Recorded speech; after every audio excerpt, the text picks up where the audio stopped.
Ladies and gentlemen, lend me your ears and your eyes. Diva Divine Light, live from Brooklyn, New York. No delaying in what you saying, yo. Said it with my 9 million with the dilly, yo.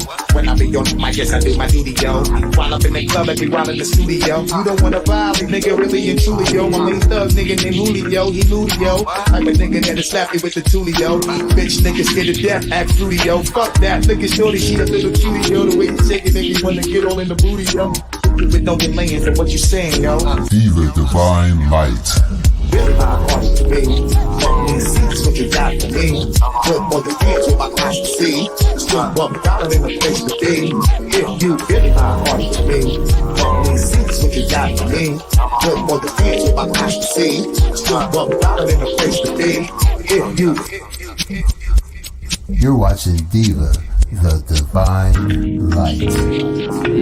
A fun-loving, caring, passionate person who talks about sex, celebrity, and real-life issues, and even abuse.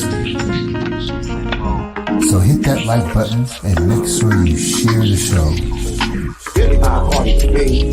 Fucking seats what you got for me. Put more than hands with my eyes to see. Still $1 in the place to be. If you really my heart to me. Fucking seats what you got for me. Put more than hands with my eyes to see. Still $1 in the place to be. If you really my heart to me. Fucking seats what you got for me. Put more than hands with my eyes to see. Still $1 in the place to be. If you really my heart to me. Fucking seats what you got for me. Put more than hands with my eyes to see. Still $1 in the place to be. If you. Here comes the pitch, and it comes in wide. On the combo.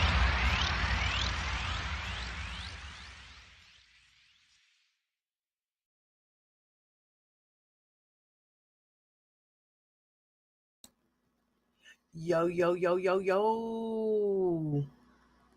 What's up, what's up, what's up, everybody? It's your girl Diva in the building. Hello, hello, hello on this glorious day, evening, night, whatever you want to call it, wherever you're at. How are you guys doing? Is my microphone working? Everything is clear. I sound good. Give me a thumbs up in the chat, please. Thank you. Let me say hello. Hi, Mother. I love you, Mother. My biggest supporter, my mom. I love you, Mom. Thank you so much for the super chat, baby. I know she just jumped in and jumped out. That's what she does. She hangs out here for a couple of minutes. Obviously at 8:32 she's ready to go to bed soon, so she figured she just hit me off, drop off a message real quick. So let's say hello. Hi ladies. Hi Noonie. Hi baby. Hi Aisha. Hey just 504. What's up, baby? D Live for Christ. What's up, baby? I haven't seen you in a minute. God bless you, mama. I saw you on your little boat trip and shit. Oh shit. I was like, wherepa? She out there having a good time. God bless, mama. Hey, Jackie. What's up, baby? Queen. What's up, love? Sharice. What's up, baby? T-Bam. What's up, boo-boo? What's up? Well, yes, D-Live. Yes, girl. I was loving it. I was wishing I was there. I was with you. Hey, Rockin'. What's up, Chuleta? What's up? Hello to my beautiful sisters. So, we are going to finally close the chapters on Larry Nassar. I might just do one more video, a part 4, and that's because right now he's going through another appeal, and also I believe they're trying to charge him again in Texas somewhere for some John Does. So I'm trying to find out about the John Does and all of that. So I'm trying to get all the information together. So we might just have one more, guys. Yes, Larry Nassar, right now, allegedly, 3 John Does have come forward. They were also with the Gymnastics USA. They were training, and they were also molested by and sexually assaulted by Larry Nassar. Also, the girls, the investigation that was into the FBI and the USA Gymnastics and all of that, because they didn't do their job correctly, and they violated the women. They violated those girls' rights and tried to cover up evidence and reports, things of that nature. So they wound up suing. And we're going to talk about that today because I'm going to show you guys the hearing that happened in the Senate. Okay. It was a Senate hearing, and they talk about what they went through and things of that nature and all that stuff. So yes, so we are going to continue Larry Nassar, and then I want to get into Lawrence Ray. That's the new guy that was in Sloan Woods College, and he abused a bunch of little girls, young women and some boys as well. They were teenagers, but they were 19, 20, 21-year-olds. They weren't kids, but they were college students. Okay, so they were in their 20s. All right, so let me say hello to everybody. I see people are jumping in here. Okay, Sharice rocking. Gigi. Hi, Gigi. How are you, honey? In the go. Take out Kelly. Aisha, what's up, mama? Rube. Mom Life, what's up, mama? Truth Strong Warrior. What's up, baby? Kayla, mamita. What's up, Chulita? Tasha. Miss Red Apple. What's up, lady? Ty. I love you, Ty. Tiz. I love you too, mama. You getting them. That's right. Keep punching Levi in the eye. I can't even believe, girl, I went back and saw your video. Girl. Oh. I can't even believe Levi and his tricks. I can't. I can't. I love you, Levi. From the bottom of my pits of my soul, brother. You're a funny one. Woo-hoo. I tell you, the filibusters that are out here on these YouTube streets. OMG. OMG. It's scary. Okay? Oh, COV Fat Boy. My fat boy. What's up, my brother? Lovely Fair. What's up, boo-boo? What's that? I want, Lovely Fair, we need to change your avatar. I want to see a beautiful face over there, okay? I do.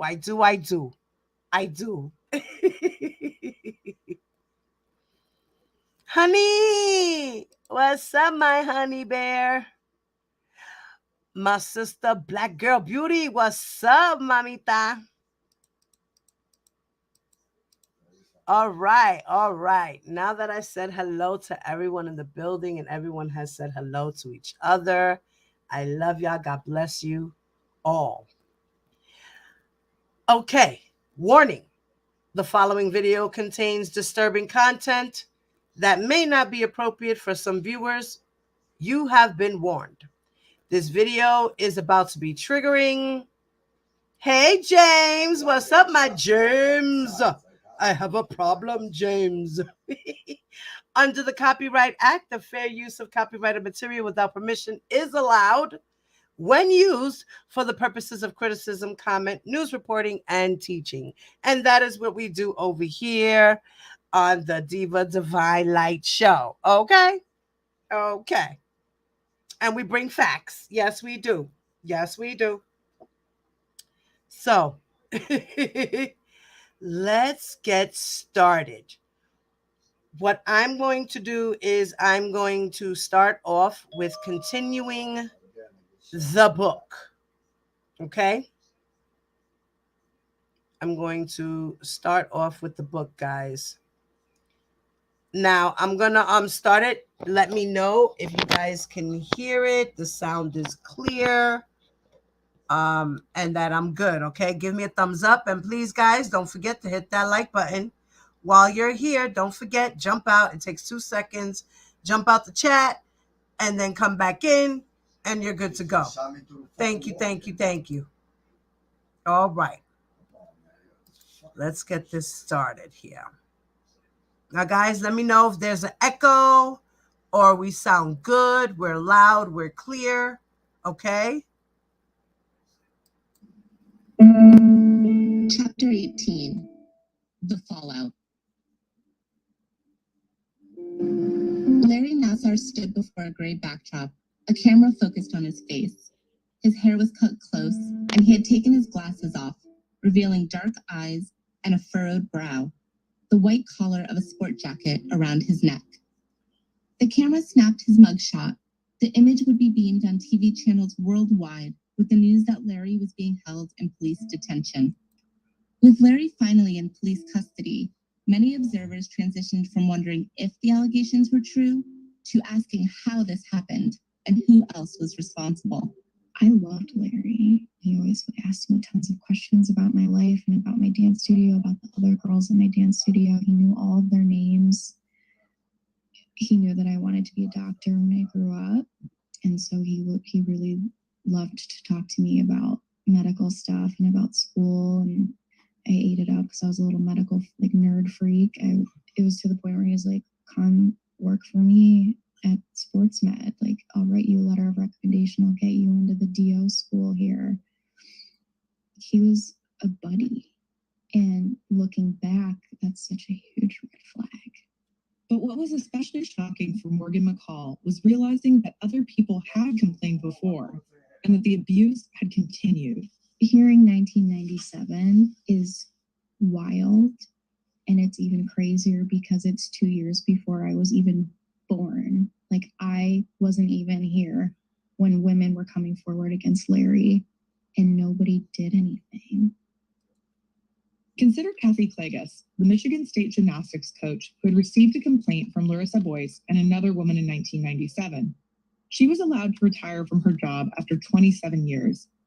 Even when Larry was caught and charged with possession of child pornography, she told the mother of a gymnast on the team that she thought it may have been planted and that Larry's techniques were proven to be medically sound. Then there was the dean, William Strample. He had been Larry's boss at the university when Amanda Tomashow came forward in 2014 with her Title IX complaint. They had put protocol changes in place after she filed her report. The police asked Dean Strample about the restrictions he had placed on Larry after Amanda complained. And they were ones that I never knew about. They were things that never changed with my appointments. Larry was supposed to, first of all, minimize that procedure, the use of that procedure. He was supposed to wear gloves whenever he was in the genital areas. And he was also supposed to have someone in the room whenever he was in those private areas. And none of those happened for me. But I would have had no way to know that those changes should have been taking place because they didn't notify anyone. Dean Strample acknowledged that he had taken no action to ensure those rules were enforced, even though they are widely considered to be basic medical practices. What many people didn't know at the time, including Amanda, was that Michigan state administrators had met with Dean Strample as far back as 2005 to express their concerns about reports made about his own inappropriate sexual comments to students.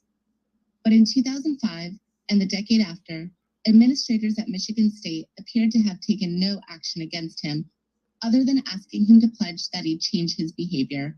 As Larry's story toppled down, more women came forward saying that the dean had groped them. Prosecutors later claimed that Dean Strample's work computer had 50 photographs of, quote, bare vaginas, nude and semi-nude women, sex toys, and pornography. Some of those nude photos, according to court records, were believed to be of Michigan State students. A spokeswoman for Michigan State said in a statement that Dean Strample retired from the school without emeritus status, and while he would lose some benefits, he would retain health coverage and receive a final salary payment of $175,000. That's crazy. Then Michigan State President John Engler said that Dean Strample, quote, had not acted with the level of professionalism expected of an MSU employee, particularly one holding an office with the responsibility of patient safety. He added that while completing the tenure revocation process would have been highly satisfying, his immediate retirement means we have achieved the same goal, the end of the relationship between Strample and MSU. In January 2017, Stephanie Nassar filed for divorce from Larry, her husband of more than 20 years, and received custody of their 3 children. She has made no public statements. Larry's downfall also had repercussions beyond Michigan.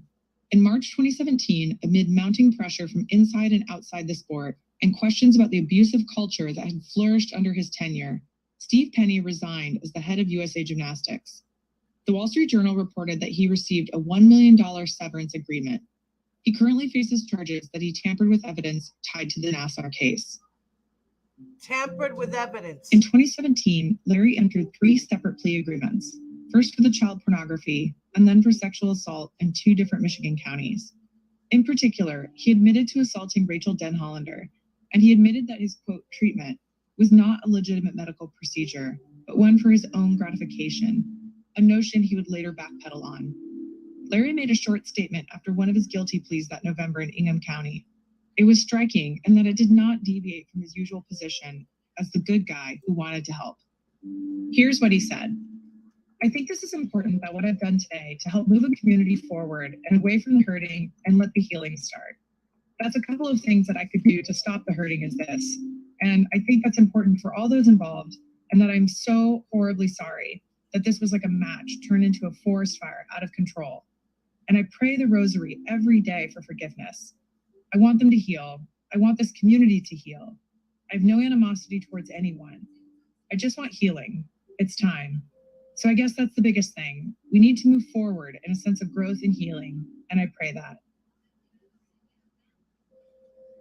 The fallout might have stopped there if it weren't for the sentencing hearings in January 2018, when hundreds of survivors would confront Larry one last time.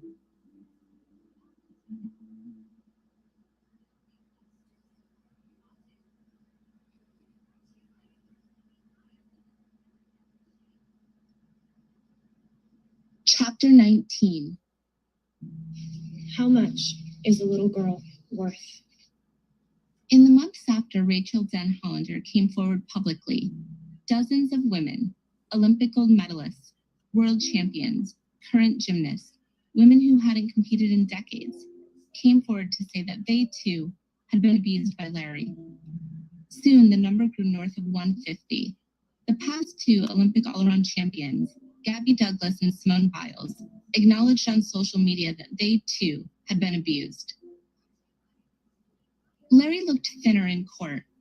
His cheeks were hollow, and his rotation of prison scrubs, sometimes orange, sometimes denim, seemed to hang off him. He was a shadow of the man who had appeared as a friend on the side of gym mats. What started out as a story so many had ignored was now making the Ingham County Courthouse a hub for news coverage. Reporters in TV vans staked out the area and began to recap the story. Talk mounted about which celebrity athletes might or might not show up, and what further revelations would emerge, particularly about Larry's enablers. The night before the sentencing hearings, representatives for the Michigan Attorney General gathered the women who were interested in speaking into a bland room in a government building to try and prepare them for confronting their abuser. Here's Sterling talking about that night before. Everyone was there, and we just had pizza, and it was an opportunity for us to kind of not only be with the other girls, but ask questions. And I remember their team was standing at the front of the room, and she said, I'm going to be very honest with you. Nobody in this room has any idea what to expect tomorrow. We're doing the best we can, and it's going to be a really big day. And I think it set the women up for the expectation of, you're not the only one who doesn't know what's going on. There are many things about the Nassar case that are unusual, but one of the most unusual things was that the survivors of a single perpetrator could confront their abuser together. They could meet each other and would have the chance to eventually form friendships. After years of doubt and pain, they were finally around other people who completely understood, and the world was listening. I mean, there was a line of girls just waiting to meet Rachel and thank her. And my mom and I just kind of sat there. And of course, my mom started crying, but she was just like, look at what she's done. She's saved all these girls' lives. I mean, Rachel doesn't need any of that. She doesn't want any of that. But she just wanted to hug everyone, and they just wanted to thank her and just say, I can't tell you how grateful I am for what you've done.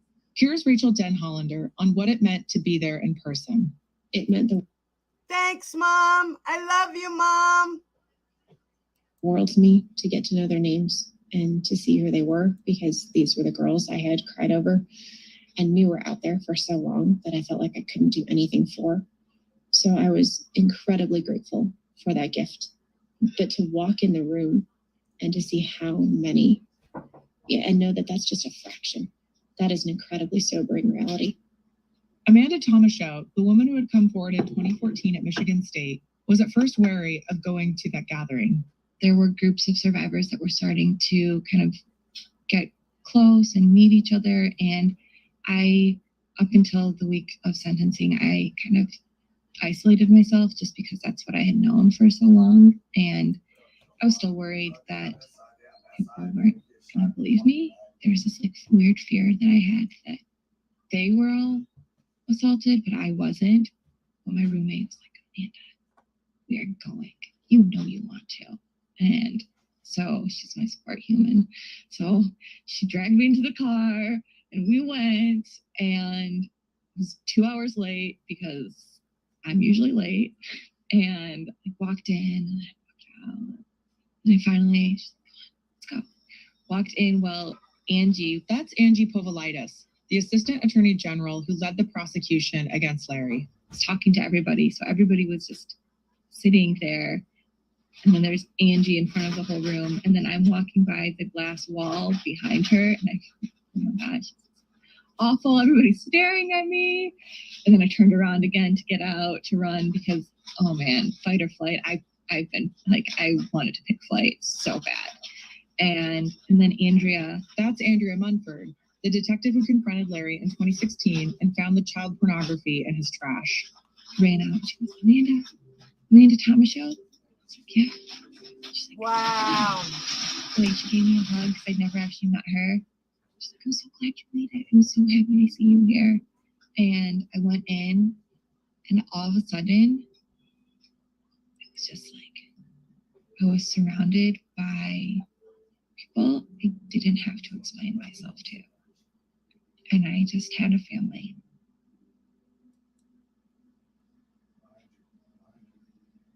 There were two sets of hearings, one in Ingham County and another in Eaton County, but they were similar in format and mood. A judge in a room, packed with survivors and media, a podium set up where one by one, survivors came forward and told their stories as Larry sat at a table nearby, a defense attorney at his side. These were not trials. At this point, Larry had already pleaded guilty. Rather, they were chances for a judge to hear the impact of Larry's crimes in order to determine what his sentence should be. There you go. The judge for the Ingham County Circuit Court, Rosemarie Aquilina, was reportedly the first female JAG officer in the Michigan Army National Guard. She's also a writer of legal thrillers and a sporter of bouffant hairdos and cowboy boots. Judge Aquilina regularly invited any and all people affected by crime to speak at sentencing hearings. This is not a universal practice, but it was a condition of Larry's plea deal. At first, a few dozen women were scheduled to speak, but as they... You heard what she said? That is not a universal practice. So they don't normally let everybody and anybody speak. But it was a condition for Larry Nassar when it came to sentencing. Okay? So, yes, when it comes to R. Kelly sentencing, the girls will make impact statements. He will also be able to address the girls, write his own statement, address the court as well. And I'm pretty sure that there will be some family and friends there as well. I'm wondering if it can be anybody and everybody. You know what I mean? Let's see what happens, guys. June 16th, y'all. June 16th is R. Kelly sentencing. Let's continue. And thank you, Mom. I love you, Mom. Hearings rolled on. That number grew and grew and grew. Write and write and write, and then set it aside for a couple days and go back and change it. You're an author. Here's Nicole Reeb, a Nassar survivor who now teaches elementary school in the Lansing area. For years, Nicole struggled with what she now sees as signs of post-traumatic stress of being abused. Binge drinking, problems trusting men, body image issues, mood swings. She had received a diagnosis of bipolar disorder that a mental health professional would later pull back on, saying that her behavior was a stress response to the abuse she'd endured as a child. It was only now, in her 30s, that she was receiving what she believed to be the right therapy. For many, like Nicole, the writing process, articulating what had happened, was a task unlike any other. It was a combination of a release, writing it, and holy shit, this happened to me. Oh my God, this happened to me. Crap. That's how you feel when you first find out and you don't realize that that's what you went through. That's really how you feel when you first find out. Like when you first realize that you went through abuse. You're like, holy shit. Like when I started getting into this R. Kelly sector and learning about abuse, I took a step back and I said, holy shit. I was really abused. I was coerced, induced, enticed. I was groomed. I didn't realize that all those things happened to me. I didn't realize that's what that was. So when you realize, it's like, holy cow, I can't believe this really happened to me. And then you say to yourself, but I let it happen. And then you think to yourself, it's all your fault. And come to realization, it's not. You were being manipulated. They got the better of you. That's what happens with these girls. It happened to me.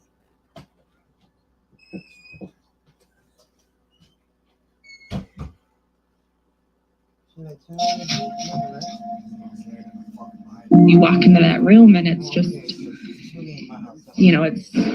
the environment is so heavy. So at this time, we will have our first judge. The first victim will be publicly identified, and her name is Ms. Kyle Stevens. She has asked for 2 support persons. I will be standing in support of her. Kyle Stevens, who had lived near Larry and was abused in his basement when she was a little girl, spoke first at the Ingham County hearing. I've been coming for you for a long time. I've told counselors your name in hopes that they would report you. I have reported you to Child Protective Services twice. I gave a testament to get your medical license revoked. I love you, mommy. Good night. You were first arrested on my charges. And now, as the only non-medical victim to come forward, I testify to let the world know. Here's Nicole Reeb, a Nassar survivor who now teaches elementary school in the Lansing area. For years, Nicole struggled with what she now sees as signs of post-traumatic stress of being abused. Binge drinking, problems trusting men, body image issues, mood swings. She had received a diagnosis of bipolar disorder that a mental health professional would later pull back on, saying that her behavior was a stress response to the abuse she'd endured as a child. It was only now, in her 30s, that she was receiving what she believed to be the right therapy. For many, like Nicole, the writing process, Articulating what had happened was a task unlike any other. It was a combination of a release, writing it, and holy shit, this happened to me. Oh my God, this happened to me. Crap.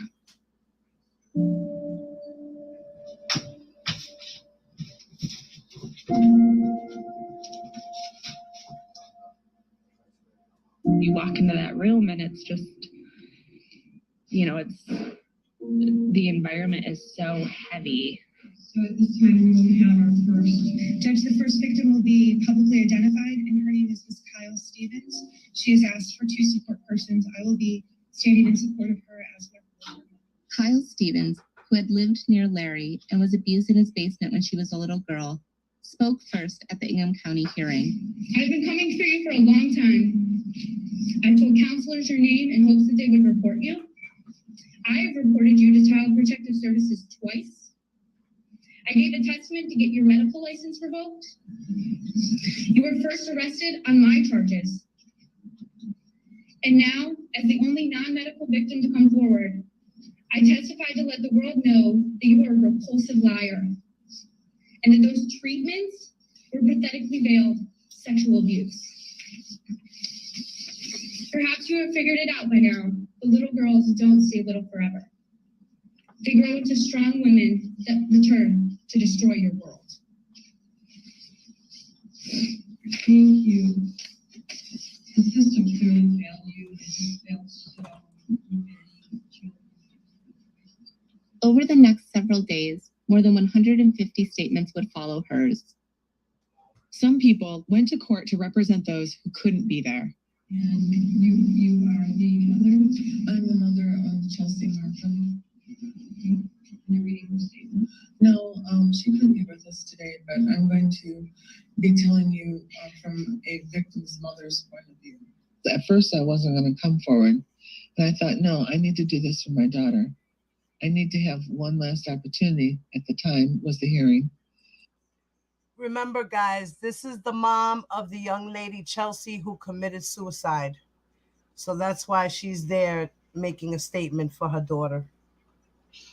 That I can speak up for her and say what you did to her, what started her downward spiral.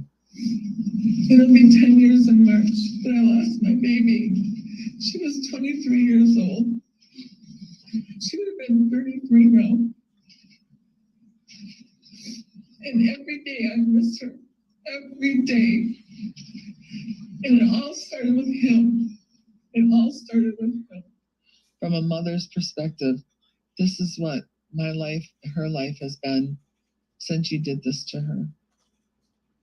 Donna says other young women have come forward about their own experiences with abuse after seeing her speak. I've gotten letters from people all over the United States. I've gotten emails. I've gotten Facebook messages, text messages. How they find me, I don't know. About the courage it took and how it broke my heart when you talked about your daughter and you made such a difference. And this one girl said, I've watched your hearing testimony over and over and over. And I said to myself, if she can do that for her daughter, I can come forward. That's right. And I was so glad that I made that type of impact. I just had to go hug my kids. And I told my husband, I said, I just told the truth. I just told the truth. And that truth set other people free. That's right. So that's right. That's my story. That's Amanda right. Tomashow also took the podium. Judge, the next survivor you will hear from is Amanda Tomashow. She has authorized to be publicly identified, and she will be. I had to. It was my turn, and so I went up there, and I was so nervous. In 2014, I had an appointment with Larry Nassar for hip and back pain. From childhood appointments and hearing about him professionally from my mom, I knew. And by the end of my statement, I just felt like I was giving him the pain back. I survived what that evil man did to me. Someday I will be whole again. And Larry, You think you didn't realize while you were sexually assaulting me and all of these young girls and breaking our lives? Since you were also building an army of survivors who would ultimately expose you for what you truly are, a sexual predator. You might have broken us, but from this rubble, we will rise as an army of female warriors who will never let you or any man drunk off of power get away with such evil ever again. That's right. Tom Brown. That's right. It is time for people like him and every other man who is drunk off of power. May they come down one by one. That's what this is about. Men in power. Because the men in power are always being protected by the higher ups. People who want to protect these people's images. And that shit's got to be done with. It's over with. Done. Time's up for all of them. It doesn't matter who you are or where you come from. It's time that people go down. Brennan originally went to court simply to support his former gymnasts as they spoke. Here's Tom talking about his experience as one of his athletes, Gwen Anderson, took her turn at the microphone. The whole time Gwen is speaking, Larry is looking down in a piece of paper and writing something down, not paying attention to Gwen. And so I said, look at her when she's speaking. She's sitting there pouring her soul out, and you're going to sit there and just do whatever you're doing? So he kind of just sheepishly raises his head, and I'm trying. Kind of that, he's a broken man. At that point, that man was a broken man. But then after she was done speaking, the judge, because I said something, had to have made my name on a record. Just for the record, since you spoke up, Tom, could you tell me your last name? Last name is Brennan, B-R-E-N-N-A-N. And then I gave my name and so on. And then I was walking away, and I happened to just turn around and say, go to hell. Go to hell. Anything else you'd like to say? Me? You? You're here, sir. You spoke out. I'm allowing you an opportunity. You seem to have a few things you want to say. I think the world probably wants to hear. And so do I. I have a different relationship with Larry from the standpoint that I was a coach for many years. I'm also an exercise physiologist. When I graduated from grad school, he was an advisor of mine. He's been a mentor of mine. I've done clinics with him for years in the past, and I've probably sent well over 100 kids to him over the years. So the guilt I feel for that is hard to fathom. So he didn't only deceive these girls, which is, honest to God, that's the worst of the worst, is what he does to these girls. So they have the voice. But what you did to everybody else who trusted you and sent girls your way is disgusting. Reprehensible, unforgivable. That's all I gotta say. Sir, thank you very much for speaking up. I hear that guilt. How did you feel when you walked away from the podium? Mad, still. Like I didn't say enough. I wanted to say more. I wanted to jump over the railing and go after him. I was pissed. Then when I saw all the girls and their eyes started to cry, actually, sorry. You have to relive girls' faces. Oh, man. Who knew all the hurt that was going through them, too, you know? I mean, who'd have known? I mean, this whole thing came up so fast, you know? I mean, in a year and a half, it went from Larry's the best to Larry's a monster. I mean, like that, you know? Sorry. Going on a turn, I saw my gymnast specifically crying. I'm glad I said something, but I'm sorry I couldn't say more or do more.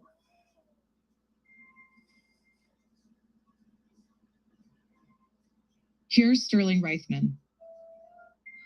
I think it's just so hard to describe because it was equal parts tragic and horrific, and just you felt like you were at a funeral that just never ended. But at the same time, there was this overwhelming sense of empowerment and support. I mean, to this day, I kind of make fun of my mom because we walked out in the lobby area and she's just sitting there like a mess. She's like, I didn't know you could cry for 8 hours. And I was like, Mom, pull yourself together. She's like, I can't do this. And she's just like sobbing. And she's just like, she doesn't even know like what she's sobbing about. She's just like leaking from everywhere. But it is, you just get to this point that you're like, there's so much tragedy in one room that how can you even comprehend the depth of what's going on here? You know, all week my mom had just been like, she was like, do you need mints? Do you need ginger ale? Do you need tissues? Like, what do you need? And I just remember being so thankful that they were there, because it was equally, if not more difficult for them to watch their kids go through this. And they just handled it like rock stars. You know, you feel like you threw your kid to the wolf, but in reality, you raised a kid strong enough to take down the wolf.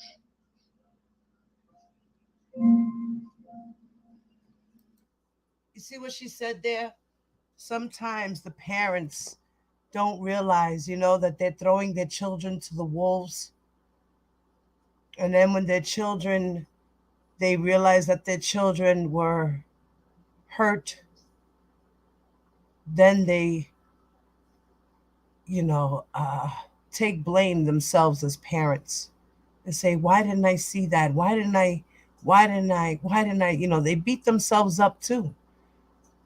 Everybody in the situation is hurt. It doesn't matter what happened. What matters is that these girls were abused, and it happened underneath everyone's nose. And people were either covering it up or not saying anything, or were just scared. You're right. Sick individuals. Sick individuals. It's ridiculous. These people need to all be stopped, and they will in due time. One by one. Time is up. As the hearings continued, something changed for Trinae Gonsar. As one woman after another came forward, Trinae began to see pieces of her own story in theirs. Their stories were so like almost verbatim of what happened to them and what happened to me. This changed her mind about something, not just Larry and who he was, but what he had done to her. But yet my story was not like theirs, because it was not a patient doctor. It was not, I saw him only on Monday nights. I saw him every day. She decided to go public with her truth. Just one part of the epic domino effect Rachel and others had set in motion. I actually only went public 2 hours before I spoke. I was Jane Doe B43. And I only went public because Jordan Weaver had spoke. Jordan Weaver is the Olympic gold medalist and former Twistars gymnast who had trained extensively with John Geddard. At the time of her victim impact statement, she was an assistant volunteer coach for UCLA's women's gymnastics team. And I knew that her going public was a huge deal. And I knew that she was going to reach one age demographic of our gym. And if I went public, I would reach another age demographic of our gym, so that the team members of ours in both directions had someone that they knew that they could either talk to or reach out to, or at least, you know, they didn't have to feel alone because they were the first ones. Trinae made her way to court and tried the best that she could to prepare for seeing Larry. But the statements leading up to, he was almost like a cold person. So like not the Larry that I knew that was sitting there, and skinny and just different. So I knew when I saw him that if he didn't react to me in some way based on our relationship, that he was already dead. And I immediately see him and he immediately starts crying. And I'm like, crap, because these other girls are speaking and I can see him just staring at me and whispering to his attorney, who's now looking dead at me the entire day, like staring at me. And I'm like, what did he say to that? You know?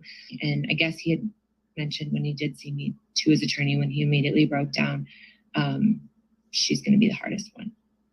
Trinae took the podium, already crying. My name is Trinae Gonsar.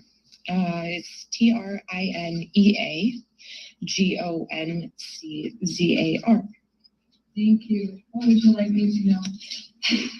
Your Honor, I would appreciate more than any. Rewind. Hang on here. I appreciate more than you will ever know of the chance of being able to speak to Larry. If you will allow it, I would like to address him directly.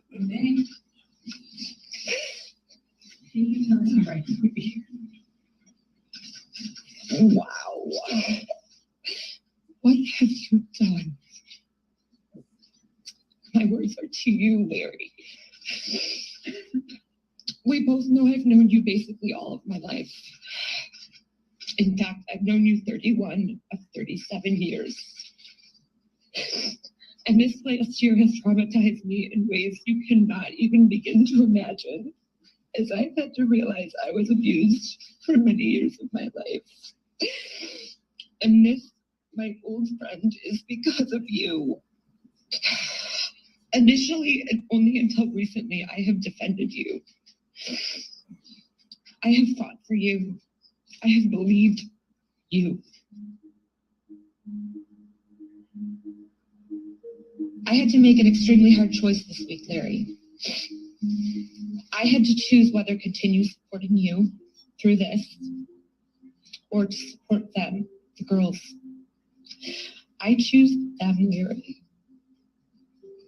I choose to love them and protect them. I choose to stop caring for you and supporting you. I choose to look you in the face and tell you that you hurt us. You hurt me. But at that point, I knew like there was maybe still some of him in there. And that's kind of, where my statement wanted to direct, because I really, the good side of him, I wanted him to be that. I hope some part of you is still good. And that some part of you wants to make this better. I hope some part of you will face the truth. And that some part of you will choose to do the right thing. I hope you will actually apologize with your heart to these women. I hope you can realize the trauma and hurt and fear and the pain this has caused. So many. I hope you will see it from me in my eyes today. That I believed in you always. Until I couldn't anymore.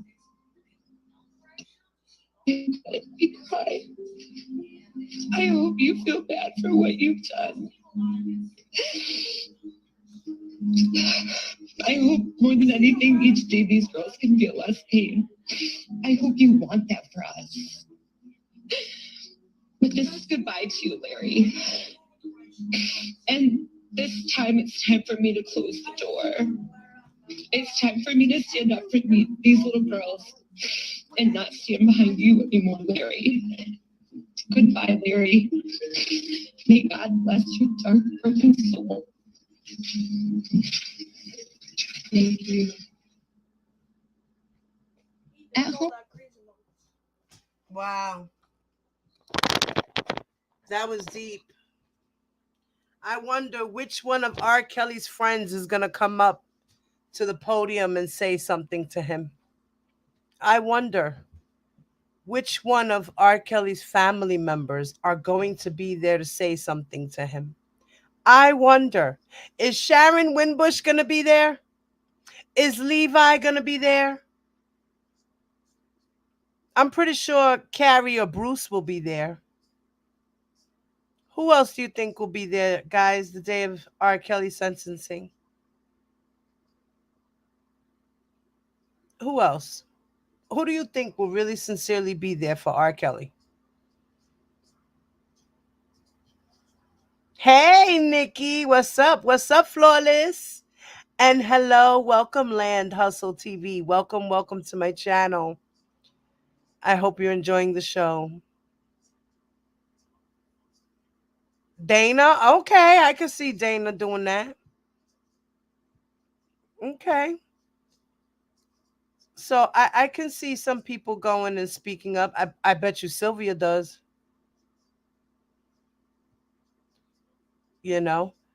But like they said here, it was a condition portion of a stipulation that they agreed to have everyone and anyone speak. In R. Kelly's case, it might just be family and friends. It might not be just anyone and everybody.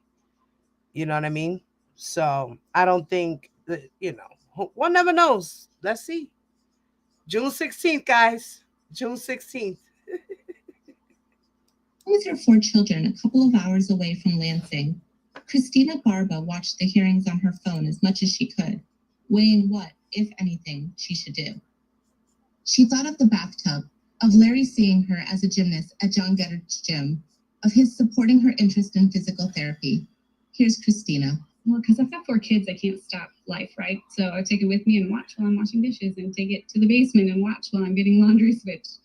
Because it was like almost, I couldn't look away for some of it. Like, I had this whole facade of what I thought my childhood was that I constructed for myself, and then this wrecking ball hit it all of a sudden.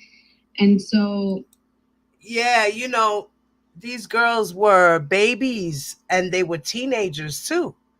Like, he had them from 6, 7, 9, 10-year-olds, 13, 14, 15, 16-year-old girls. Like, wow. sort of as each person spoke, it made the truth settle a little deeper within my own mind and heart. And I didn't even know at that point what to do. I've never had a lawyer before. Who would I even call? So even just the act of dialing a number and pushing send on my cell phone gave me a lot of anxiety. But in the end, what I came back to was that for myself, I needed to speak out the truth publicly to show that I have the strength to speak against evil when it's present. She picked up her phone, called a lawyer, and within a couple of days made her way to the Ingham County hearing. Christina Barba, Christ. And in this whole process, part of it is learning to find my voice and quiet all those other ones, like what is really the truth, and speaking that to myself over and over again of what's true and what's real, and trying to move forward through that. I want you to understand why I made this choice, knowing full well what it is going to cost to get here, and with very little hope of ever succeeding. The last woman to read a statement was Rachel Denhollander. I did it because it was right.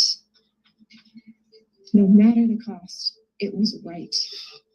And the farthest I can run from what you have become is to daily choose what is right instead of what I want.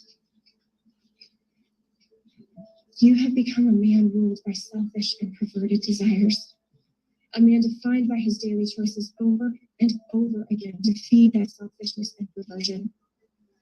You chose to pursue your wickedness no matter what it cost others. And the opposite of what you have done is for me to choose to love sacrificially, no matter what it costs me.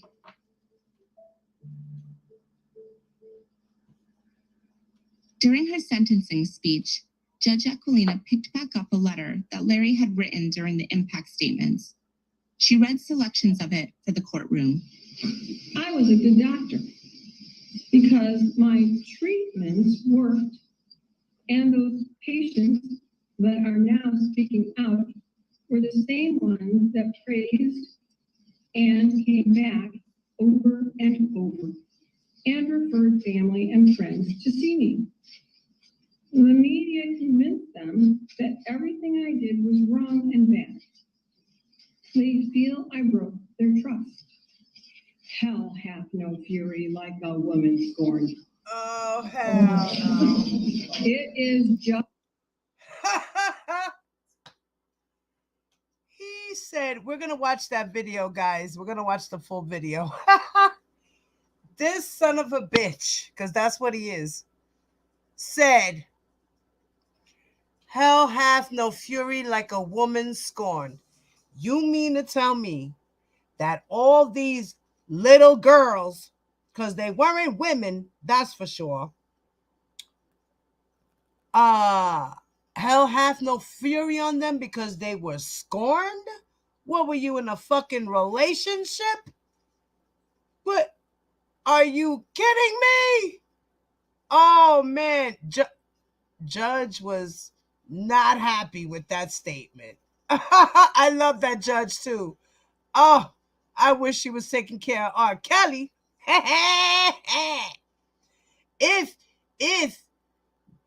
If they would have been in Michigan instead, it's Minnesota. Damn it. Because this judge is in Minnesota. I mean, in Michigan. She's the judge in Michigan. Let's continue. What a son of a bitch. Real fucking coward. That's what he is, a coward. Just a complete nightmare. The stories that are being fabricated to sensationalize this. Then the AG would only accept my plea if I said what I did was not medical and was for my own pleasure. They forced me to say that, or they were going to trial and not accepting the plea. I wanted to plead no contest, but the AG refused that. I was so manipulated by the AG and now Aquilina. And all I wanted was to minimize stress to everyone, like I wrote earlier. Going down a little bit further. He wanted to minimize stress to everyone. Really? If you really wanted to minimize stress, you wouldn't have touched those little girls and your ass wouldn't have been sitting in that courtroom, okay, about to face your whole life in prison.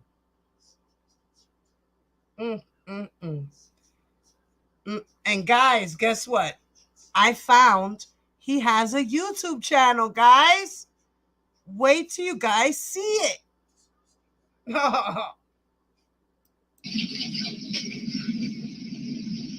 In addition, with the federal case, my medical treatments with the Olympic/national team gymnastics were discussed as part of the plea.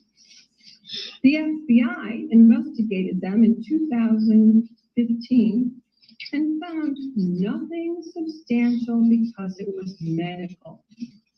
Now they are seeking the media attention and financial reward. In front of the packed courtroom, and as the cameras rolled, Judge Aquilina tossed the letter aside. Would you like to withdraw your plea? No. Because you are guilty, aren't you? Are you guilty, sir? I accept my plea. Exactly. She told the world that she was sentencing Larry Nassar to 40 to 175 years in prison. I'm giving you 175 years, which is 2,100 months. I just signed your death warrant. Larry was escorted out of the courtroom.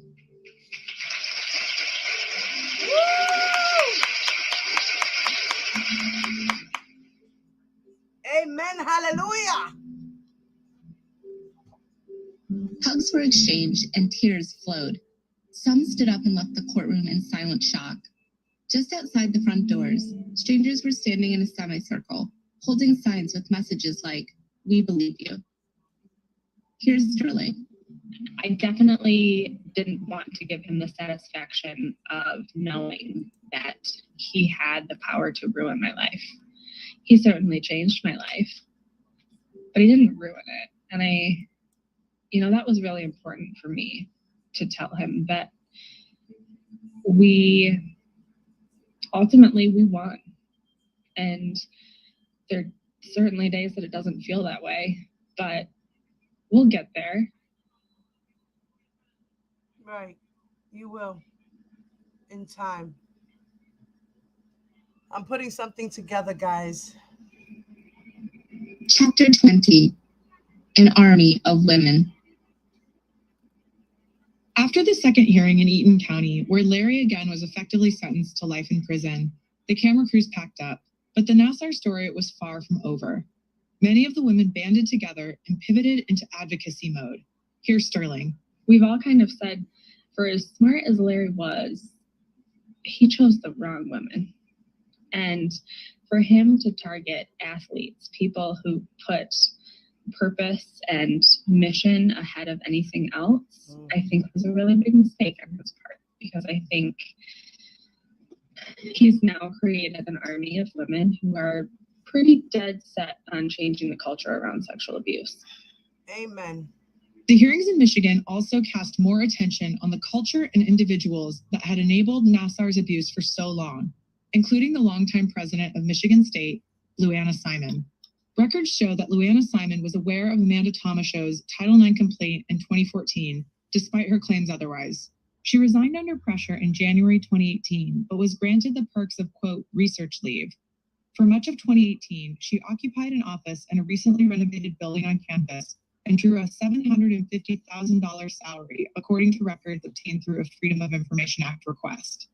It wasn't until she was hit with criminal charges in November 2018 that she was suspended from Michigan State without pay. Her interim successor was the former Michigan governor, John Engler. It's institutional protectionism. Here's Rachel when we interviewed her in 2018. John Engler was picked because he is a political insider, and they wanted him to be able to stop our legislative package.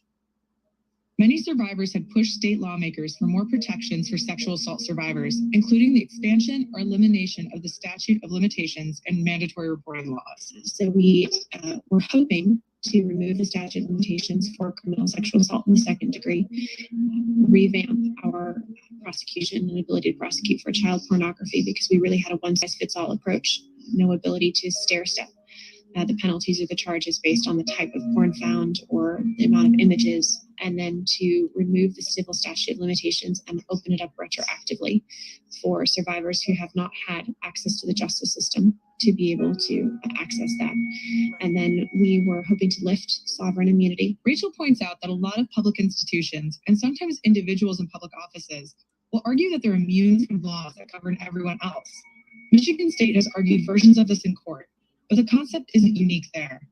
Congress, federal agencies, lots of organizations have their own version of this idea. Which means there is absolutely no ability to hold any government offices accountable for either harboring a predator or even being a predator.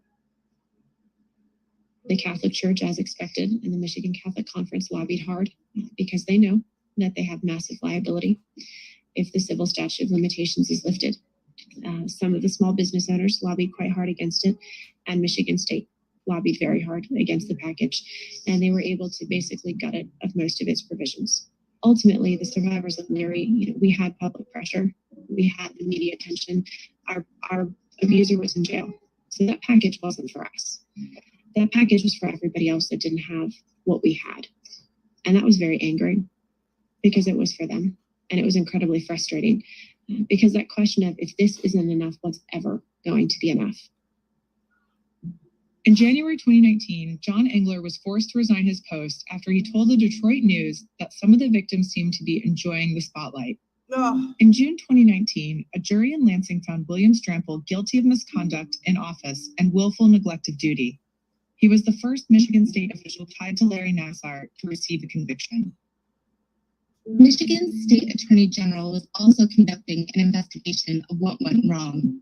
The Attorney General investigators criticized Michigan State for stonewalling investigators by issuing misleading public statements, drowning investigators in irrelevant documents, and asserting attorney-client privilege even when it did not apply.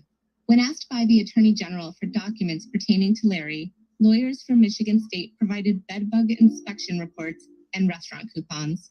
Both then and now, the State Attorney General wrote in a report in January, MSU has fostered a culture of indifference towards sexual assault, motivated by its desire to protect its reputation. Here's Sterling. There are so many people that have been brought to light that made mistakes along the way. And what I want to be very clear about is that we are not some army of enraged women with our pitchforks out wanting revenge. We only want to know what happened, why it happened, and how we're all going to fix it so that it never happens again. Here's Morgan McCall, who is heavily involved with on and off campus activism. They joke about like re-victimization or whatever, secondary trauma. But sometimes it feels like the emotional struggle that I've gone through trying to fight MSU to just do the right thing is in some ways is just as traumatizing as being abused in the first place by Larry. In a statement, a Michigan State spokeswoman said, "We are extraordinarily sorry that Larry Nassar was on our campus and has hurt so many people. The university is engaged in and investing in an intense reform and cultural change effort to ensure that Michigan State University is a safe campus for students, faculty, staff, and our community. The Attorney General's office has found no criminal conduct beyond those formally charged, even after reviewing more than 500,000 documents and interviewing 500 people. We appreciate the Attorney General's investigation and the hard work of the many people involved." The NCAA, the governing body for college sports, said it would conduct its own investigation of what went wrong at Michigan State, but ultimately decided to take no action. That's a far cry from what happened at Penn State. As a result of that school's sexual abuse scandal involving Jerry Sandusky, the NCAA imposed a 5-year probation and 4-year postseason ban, vacated all wins from 1998 to 2011, and levied a $60 million fine, the proceeds of which went to a child abuse prevention endowment, and so on. But in the case of Michigan State, the NCAA dropped its investigation and said it would not pursue any sanctions. Meanwhile, in May 2018, Michigan State reached a $500 million settlement with a group of Nassar survivors. It's believed to be the single greatest settlement paid by an educational institution regarding a sex abuse case. However, given the sheer scale of survivors, hundreds and possibly thousands, the settlement ended up being less per person than Penn State's. Here's Trinae talking about the settlement. It's never been about money, ever. Not from day one for any of us. So for people to think that because Michigan State had to settle and probably USAG and give money, really all they've done is given us money to keep fighting. Aside from the questions looming for Michigan State, there are also questions about USA Gymnastics. John Getter, who also did not attend Larry's sentencing hearings, has been under investigation for over a year. He announced his retirement from Twistars one day after USA Gymnastics announced it was investigating complaints about his conduct. It's still active at the gym, according to its website. The Carollis, who are also being sued, face allegations that they were either negligent in their care of athletes or covered up abuse. The Carollis have said they were unaware of the sexual abuse taking place on the ranch. In April 2018, in an interview with NBC News, Marta Carolli said, quote, "I feel extremely bad. I don't feel responsible, but I feel extremely hurt that these things happened. And it happened everywhere, but it happened here also." A lawyer for the Carollis declined to comment. Scott Blackman, the president of the U.S. Olympic Committee, resigned in February 2018, citing his health. The former USA Gymnastics president Steve Penny, when asked about his role in the case before a United States Senate subcommittee, pleaded the fifth. He awaits his day in court on related charges. The board's choice for his replacement, Carrie Perry, surprised many. She was an outsider who had little experience in sports governance. The high hopes for a culture shift were soon dashed. Here's Spencer of Gymcastic talking about Carrie Perry in mid-2018, about 6 months after she had taken the job. Nauseating in that she has not done nearly enough and has not, first of all, not seemed urgent or angry or aggressive or active in the way she presents herself as the CEO. And that's what the sport needed. It needed someone to come in and crack skulls and make changes. And the overall perception of Carrie Perry has been that she is absolutely more concerned with protecting the organization from liability than with making changes that actually protect athletes. Carrie Perry resigned under pressure after only 9 months. A successor, the former Congresswoman Mary Bono, lasted all of 4 days before gymnasts questioned her connection with a law firm that had provided defense counsel to USA Gymnastics on the Nassar case. She had also made comments about Nike's Colin Kaepernick ad campaign that many interpreted as being against Kaepernick. Shortly after, in the fall of 2018, the U.S. Olympic Committee took the rare step of decertifying USA Gymnastics altogether as an Olympic national governing body. That's the sports governance way of saying, you don't have your house in order, so we're going to clean it for you.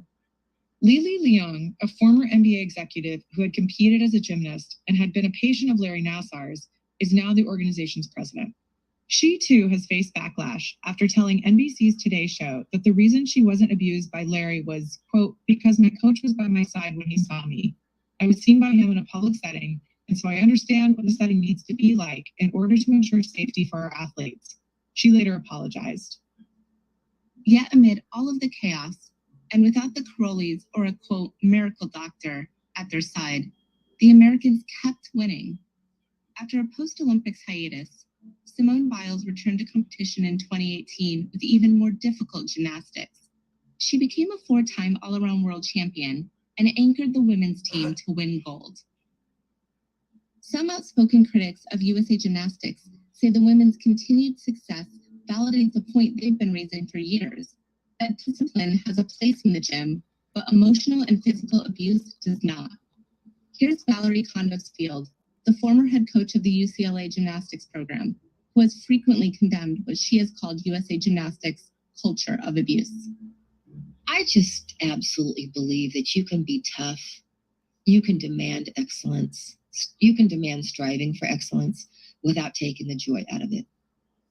I don't think in any sport you have got to be so tough on these young boys and girls that they lose the joy. That's that right. They lose the civility of being treated and respected as human beings. That's right. I just feel like as a coach, you're missing the big piece of the puzzle that coaches that believe in that tough-minded coaching. The big part of the puzzle they're missing is that it's our responsibility to help develop champions in life, not just on the competition floor. Right. At least 8 gymnasts who were abused by Larry later competed or worked for the UCLA team, including Jordan Weber and Jeanette Antolin. Last year, Valerie helped to organize a tribute to sexual assault survivors at a meet. Maggie Nichols, who now competes for the University of Oklahoma, joined Jordan, Jeanette, and others who were abused by Larry in the center of the arena as their fans applauded their bravery in speaking out. USA Gymnastics has yet to acknowledge any of Larry's victims at a national competition. In December 2018, the seemingly inevitable happened. USA Gymnastics filed for bankruptcy. The world seeing Larry's abuse had brought nearly every organization he was involved with to its... How convenient. They filed bankruptcy, just like Don Russell. Ha ha ha. I can't. You know, people do the strangest things. Knees. But there have also been some quieter ripple effects beyond the institutions warring it out in courtrooms. The stories of the survivors have pushed the public to confront difficult truths. And now, more people know that an abuser can be, and often is, well liked within the community, as Larry was, and could even be someone who seems to go above and beyond for kids. They know to watch out for grooming behaviors, for environments and practices that isolate children or violate normal safety. Predators go above and beyond for kids. R. Kelly used to go to Rashonda Landfair's school. He used to watch her play basketball. He used to cheer her on, buy her ice cream, give her money, bought her a car, paid off her parents' house. Oh, yeah, predators do a lot. They sure do. Policies. They know to educate their children and take them seriously if they complain about strange behavior or touching. And thanks to the growing army of women, they know that there is someone out there, a therapist, a parent, a mandatory reporter, another survivor, who they can turn to for help. Many of the women from the hearings have come together to form the nonprofit, the Army of Survivors. Here's Grace French, the organization's president. As I started telling my story more, there were a lot of people coming to me and asking how they could help. And there are so many nonprofits that are great at what they're doing. And so I think my initial reaction was to try to funnel them through one place that could distribute funds in a thoughtful and strategic way. And my mother and I talked through this, and it's sort of our baby, I guess I could say, because it's a way that we can say this is one place where you can go. This is one place where you can show your support for survivors everywhere. And then we are going to take that support and continue this momentum that we have nationally and show support to the nonprofits that are already doing great work. Larry Nassar left police custody in Michigan for a federal prison in Tucson, Arizona, and then later went to a different maximum security facility in Florida after he complained of being assaulted. Reportedly, Larry leads a Bible study and regularly meets with a priest. In an interview with the Michigan State Attorney General after his sentencing, he remained, quote, defiant and unrepentant. He argued that his case should have been handled as a medical malpractice case. We wrote several letters to him and received no replies.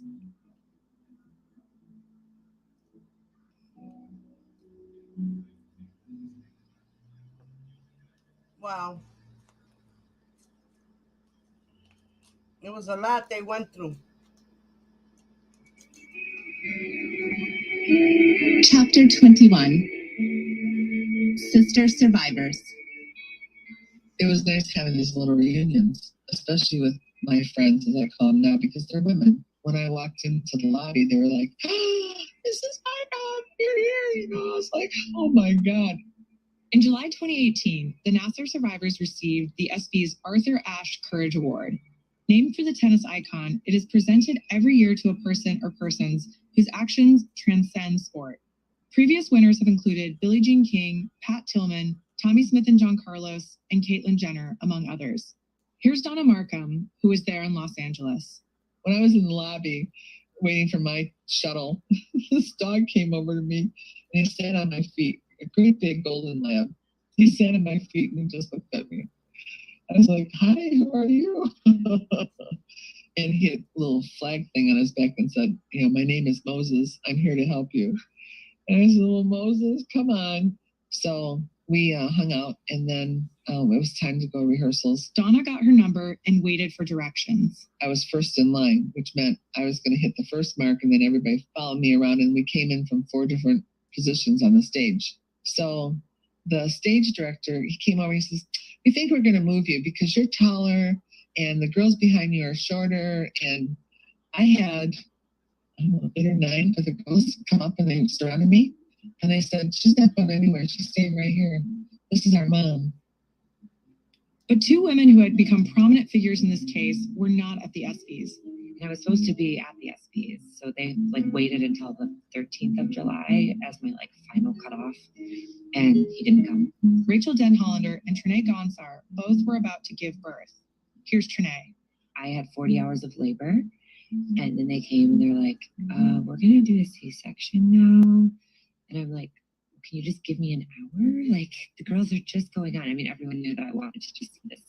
And they're like, no.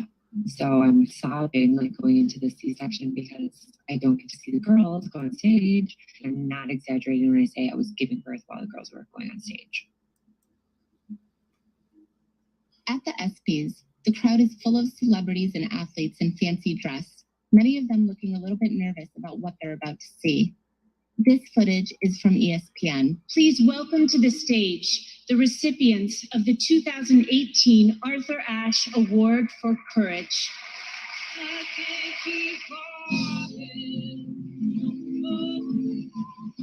Then, from each entrance to the stage, women walk out in a long line.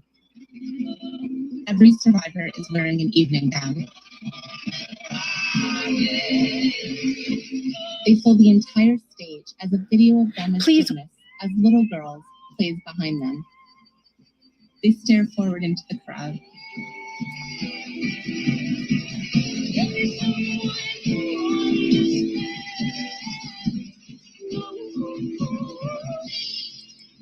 Sarah Klein, Allie Raceman, and Tiffany Thomas Lopez give speeches. Thank you. Thank you.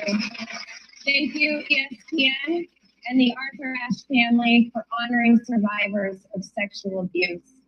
It is a privilege to stand up here with my sister survivors as we represent hundreds more who are not with us tonight. So, they received an award too. Does that mean that they're liars? They're not telling the truth? Because they got some type of accolade. They got some type of reward. Huh? I just want to know. I'm curious. Do the R. Kelly supporters think that these girls were acting? These girls were all lying? They just wanted money? Fame? Huh? I want to know.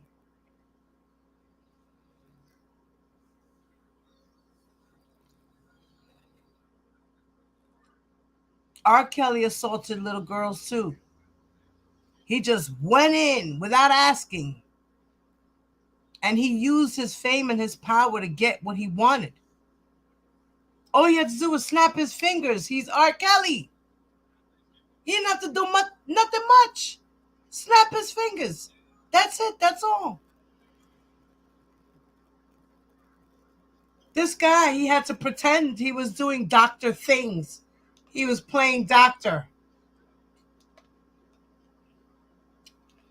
Touching little girls and playing doctor.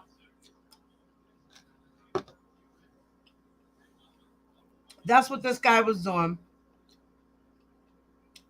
And he's real sick. This man was real sick. Because he was doing this to little children, little children, prepubescent children. He's a true pedophile of the sense of the word all the way around.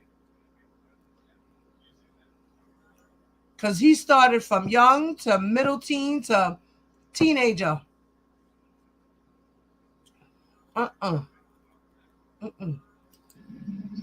Make no mistake, we are here on this stage to present an image for the world to see. A portrait of survival, a new vision of courage.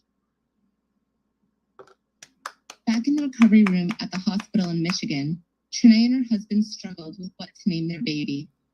Justin kept saying, you know, like, let's name him. Like, what does he look like? And he kept saying names to him. And he's like, these are just not it. He's like, what about Ash? And I'm like, Ash? He's like, you know, for the Arthur Ashe Award, what about Ashton? And then we like look at him and he just was Ashton. So that's how we got Ash, because I was giving birth while the girls were getting the award. And then Rachel was 2 days after me. She was who I was messaging, like, I'm at 19 hours. She's like, hang in there. I'm like, no. She got me through that moment. In Kentucky, Rachel Denhollander gave birth to a girl. We named our daughter Alora Renee Joy. And Alora means the victory belongs to God. And because I really believe that's the case, that we had all of the right dynamics in place. And that wasn't just me. I do think this was something that God called me to do and that he equipped me to do, and I'm grateful for that. And so we named her as a reminder of that. And then Renee, her middle name is named after Detective Mumford, whose middle name is also Renee, and it means rebirth or redemption. And I thought that was very precious for many reasons. One is because we've seen so much redemption of something so evil and all the good that has come out of this. But also just as a reminder of the kind of woman I want my daughter to aspire to be, who is faithful in the little things and who loves tenaciously way before it's a story. Detective Mumford did the right thing because it was the right thing.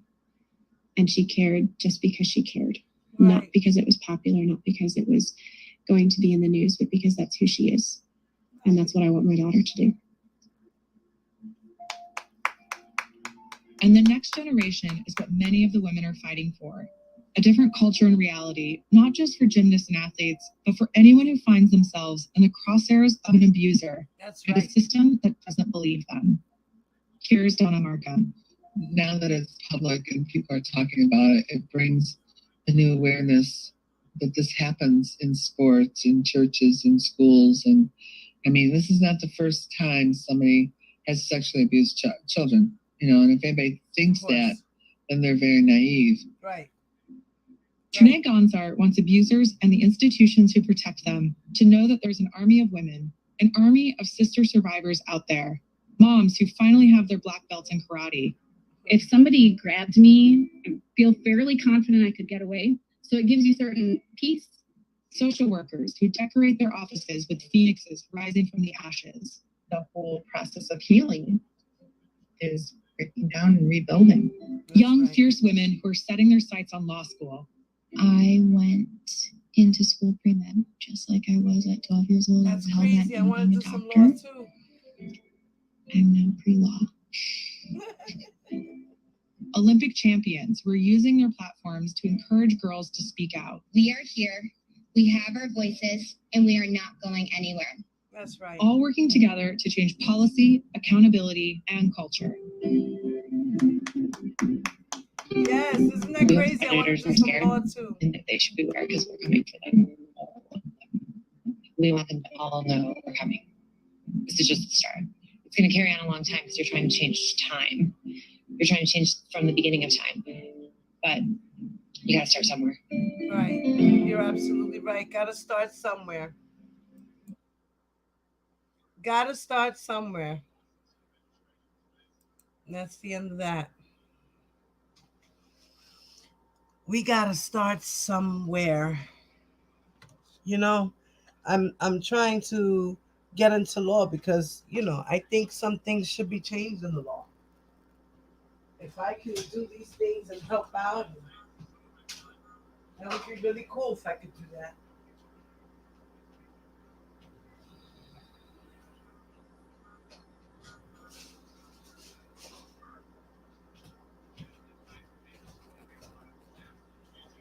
It'd be really cool if I could do that. You know?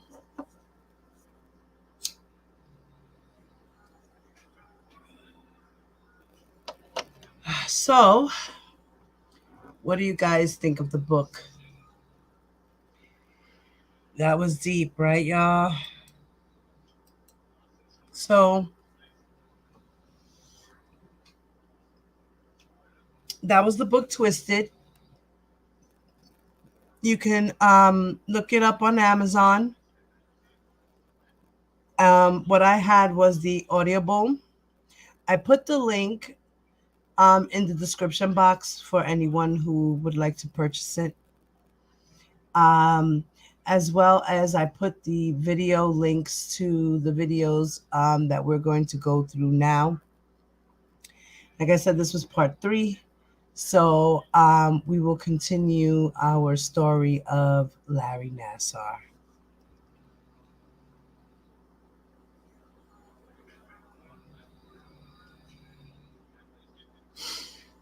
So this video here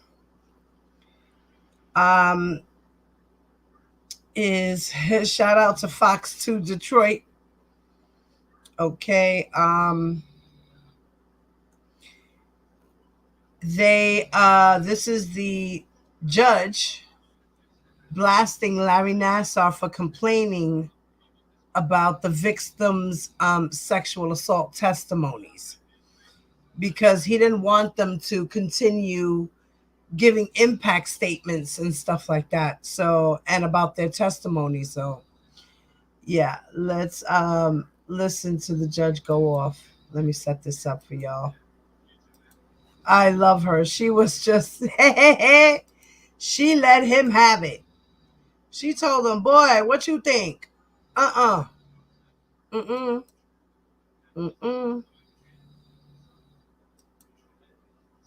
No. She was not having it.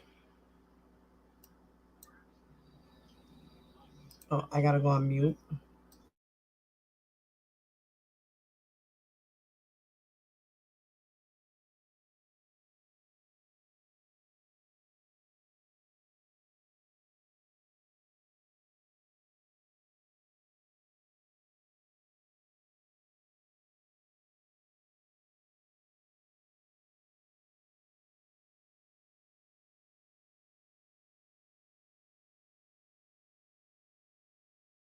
Sir, there's a few sentences in here that concern me. I may address more at sentencing, but right now, your letter states, now Aquilina is having a 4-day sentencing media circus. Let me address that. I don't think there's any surprise because media has followed you in the federal system at every stage here. And they will likely be there with Judge Cunningham. And that's no surprise, is it? No, it's not a surprise. Okay.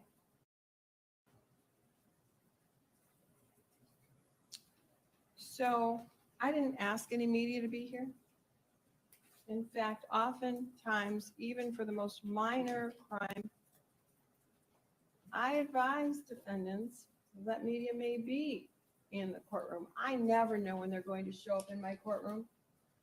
Clearly, I was advised they were going to be here for you, your attorneys. The people and I worked out a system because this is a public courtroom and I believe in open courts. And that is our Constitution. That they were going to be here. It should come to no surprise. I do not know why you are complaining now. You also go on to say that all the civil suit cases that the Attorney General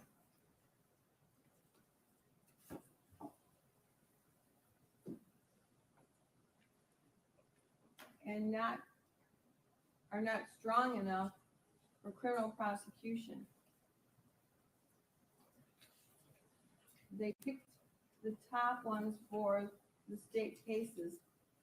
Anyways, Aquilina is allowing them all to talk. It goes on to say, there are a couple of other lines. She wants me to sit in the witness box next to her for all 4 days, so the media cameras will be directed toward her.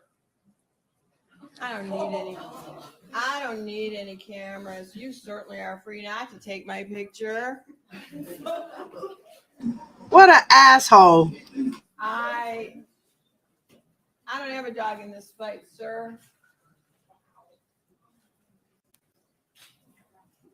I didn't orchestrate this. You did by your actions and by your plea of guilty. I specifically want you to know I didn't know anything about Larry Nassar. While my family is into sports, while they're watching Olympics, I am working. I teach at 2 classes. I do a lot of things at 2 law schools. I teach a number of classes. I have 5 children. I do a lot of things, so I rarely watch sports. My family's into it. I don't know who Dr. Nassar is. And I'm sorry, I didn't watch all of these beautiful Olympians. I don't have that kind of time or lifestyle. I didn't know who you were, and the articles that were printed, I stayed away from. When people talked to me about you, I said, this may end up in front of me, and ultimately it did. I didn't know anything about this case because there's that presumption of innocence. They gave you the benefit of the doubt when your lawyers told me, the defense, that this was a medical procedure. I said, great, and I want you to know my father's a doctor. I've worked in his office. Medical procedures are changing all the time. How did I know? Just like, how did these girls know? I trusted that you had that strong defense, and we set this for trial. Our county sent out hundreds of requests for jurors. I added 2 chairs, so we would have 16 jurors with 4 alternates. I've done everything I can to make sure that you had a fair and impartial trial and to stay free of anything I knew about you because I didn't know you. I don't know anything about your family. I don't need the media to be focused on me. They're clearly focused on you and your acts, and they are bad acts that you pled to. So now, in terms of fair and impartial, how can I be fair and impartial now, completely a blank slate, when I have a pre-sentence investigation report, I have your plea, I have all of these beautiful victims who've come forward. All of this has to be considered at sentencing. I haven't made up my mind. I have ideas.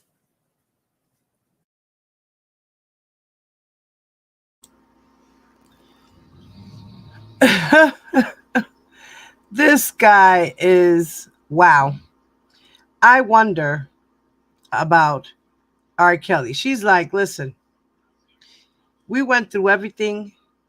You pled guilty. You pled guilty. So uh nothing here is going to be fair and impartial because you pled guilty. Well, I gave you opportunity. You said you had a defense. Your defense was that you were doing medical things. Come to find out, that's not true. They were all bad acts that you admitted to and said you pleaded guilty to. I can't wait for sentencing for R. Kelly. I cannot.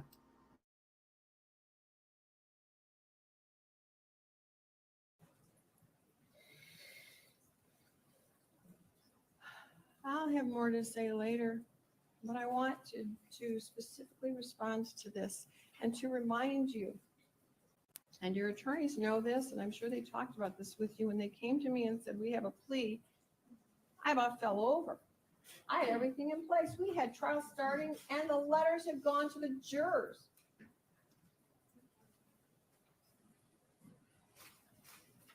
And I said, okay, tell me. And their question to me is, will you accept this? I didn't have a problem accepting it as long as the victims could speak, because this is a global resolution and we didn't need any more trials, any more waste of money on this case. Thank you. I don't mind spending money on the victims, but not on this, on you. This was a global resolution. I didn't want even one victim to lose their voice, which is why we are here for 4 days. It could be 5 or 6. Victims keep coming forward wanting to speak when they hear their sister. Victims. And I want to remind you on page 3 of the plea agreement, paragraph 4. I'm going to read it to you so you clearly understand this isn't about me at all. It's about you, the agreement, and mostly the victims, so they can start healing. Paragraph 4, victim impact statements. The defendant agrees to allow all victims or their parent/representative to give victim impact statements at defendant's sentencing hearing. Included shall be the 125 victims who have reported their assaults to Michigan State University Police Department and the other acts victims who have been identified on the people's list. It says included, not limited to.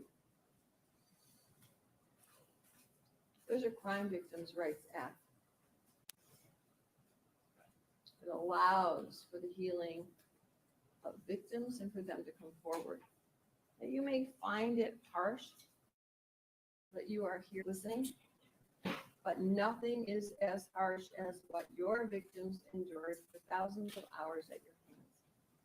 Collectively, you spent thousands of hours perpetrating criminal sexual conduct on minors, spending 4 or 5 days listening to them is significantly minor considering the hours of pleasure you had at their expense and ruining their lives. None of this should come as a surprise to you.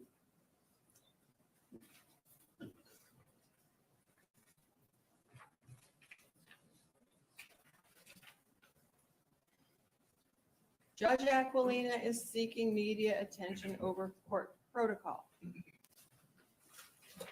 Really?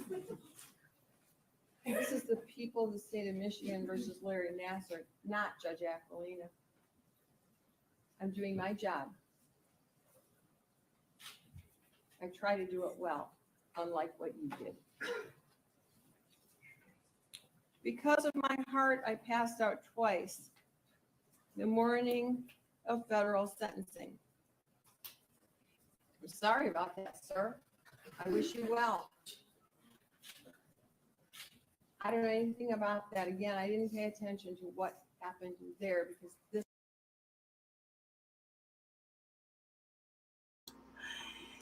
He wanted her to feel sorry for him. He's like, I passed out twice.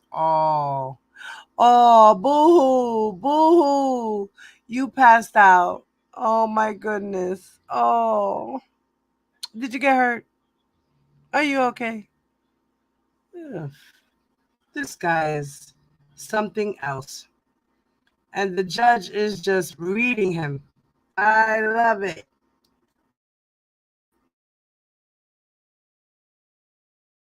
This is separate. Now, this is entertaining to me, I have to say.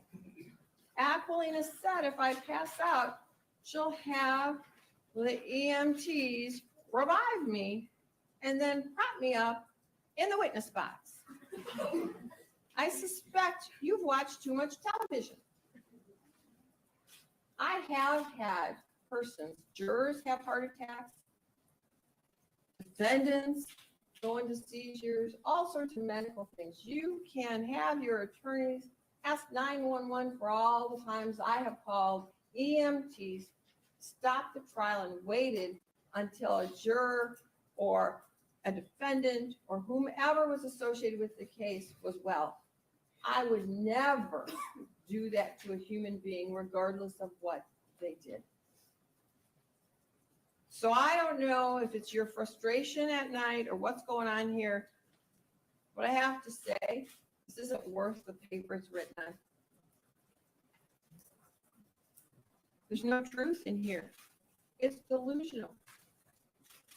You need to talk about these issues with a therapist, and that is not me. Contrary to CNN's headline, I'm not a therapist.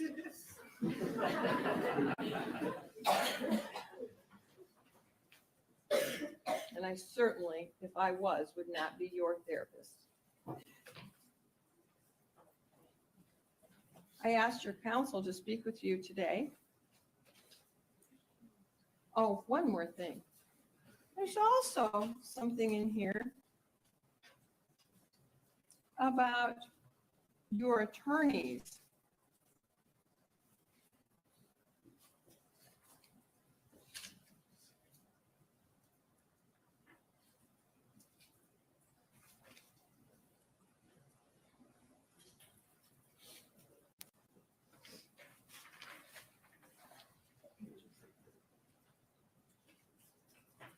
Just give me a moment to find that out.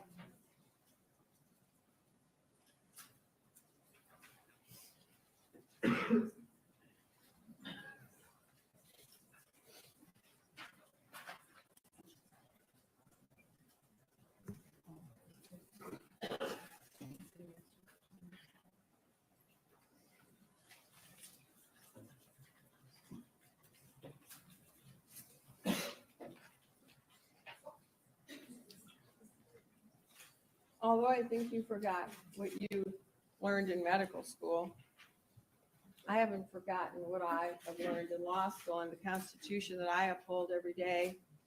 This goes on to say, she wants me to sit in the witness box next to her for all 4 days.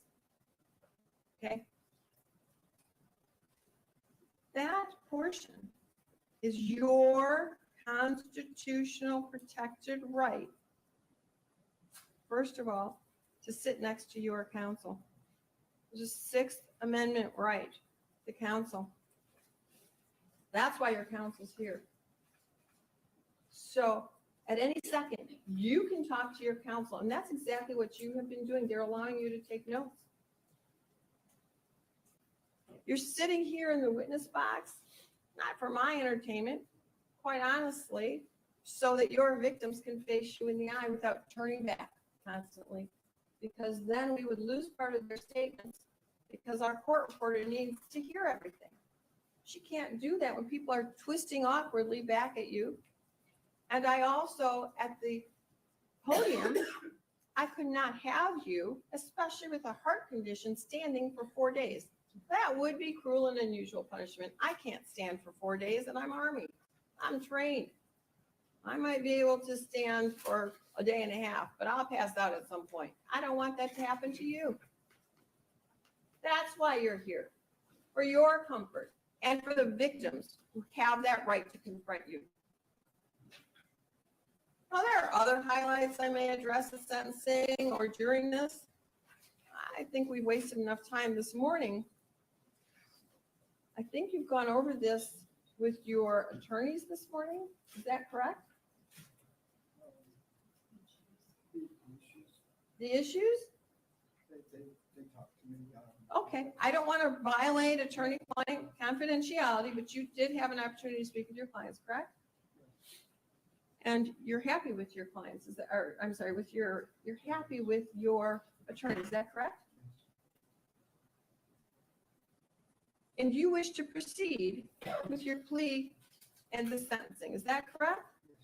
Is there anything that we can change here? When I wrote that, it was before I came. Okay, it was a stress, as it says at the end, it's like a cathartic. You know, it's just it was meant for a cry for community mental health. Okay, so it was meant for a kite for community mental health. All right, sir, all you have to do, you don't have to kite for community mental health. Maybe no one told you, and I'm sorry about that. The jail has community mental health there every day, or almost every day. All you need to say is, I need help. And you will receive it. Taxpayer dollars will be spent on your mental health. That's all you need to say. This letter doesn't say specifically, I'm having a breakdown, I need CMH. Although reading between the lines, that's exactly what I gave you last night after I consulted in the evening with your counsel. One of the reasons we broke early was exactly that, so the CMH didn't leave before you arrived back. And I have the sheriff's, the jail's cooperation with anytime you need CMH, even if they need to come over here in the lunch hour, you will have access to them. All you need to do is say that. But writing this mumbo jumbo, it doesn't help you, sir. Sir,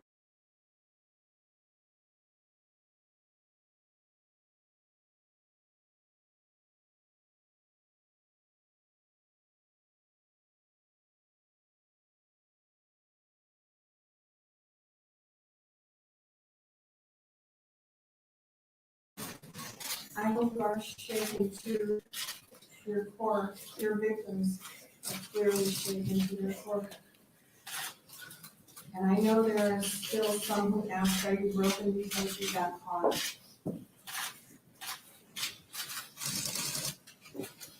First, let me address counsel.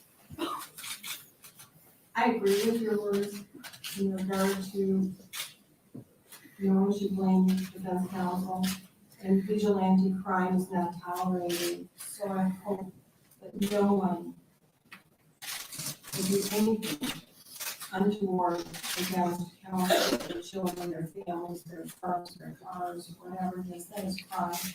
Crime plus crime solves absolutely nothing. Please respect their job.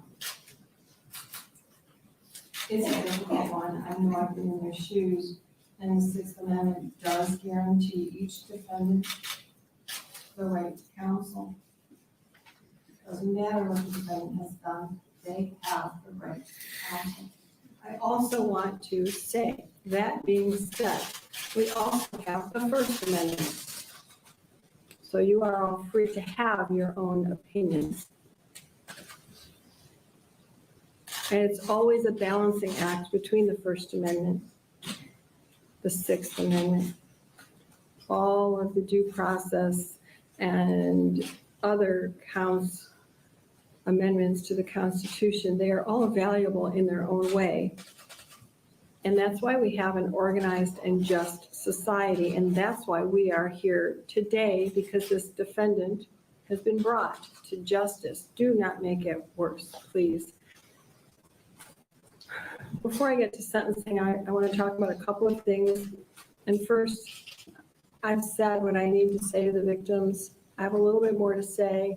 You are no longer victims. You are survivors. You're very strong, and I've addressed you individually. Before I say anything further, I don't know if you all know this, and I know that the world is watching. I know this because I'm on the bench every day, and this isn't the only heinous crime that appears in this court. The National Crime Victimization Survey that's done by the Justice Department annually reports that 310 out of every 1,000 assaults are reported to police, which means that 2 out of 3 go unreported. The voices of the survivors have asked everyone, report, keep your voice up. Rachel's voice hopefully will raise these numbers of reports in all of your voices. But that statistic does not include children 12 and under. 1 in 10 children will be sexually abused by their 18th birthday. 1 in 7 girls, 1 in 25 boys by their 18th birthday. That means that in the United States, I'm not talking about any other country, but in the United States, 400,000 babies born in the US will become victims of child sexual abuse. It stops now. Speak out like these survivors. Become part of the army.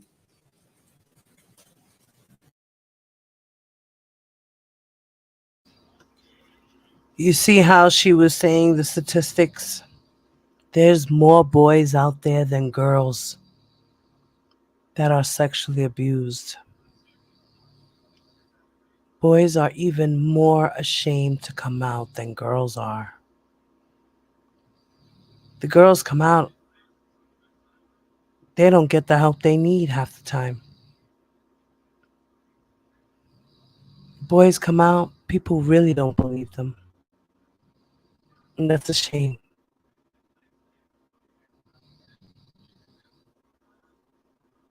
And these survivors are exactly that, survivors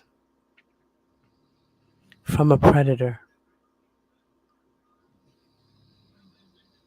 R. Kelly's victims are survivors. They did what they had to do to survive.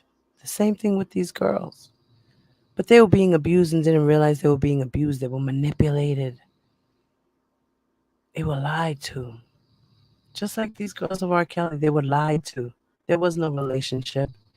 These girls didn't have relationships. They thought they were in a relationship because that's what the fantasy that R. Kelly created for them. But that's not the case. He wanted them as sex slaves. That's it. That's all. He didn't care about none of these girls. He's engaged to Joy because he needs her to remain there so she doesn't get into the grips of anybody else, or to where she might just get fed up and tell her story.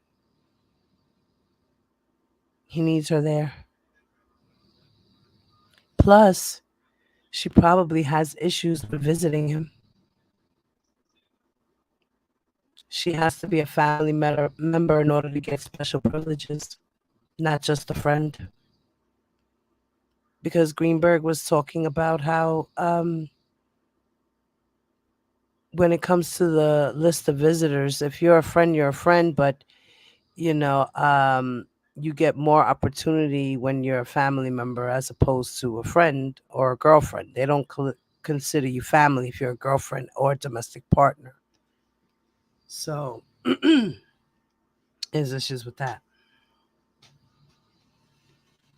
Let's continue.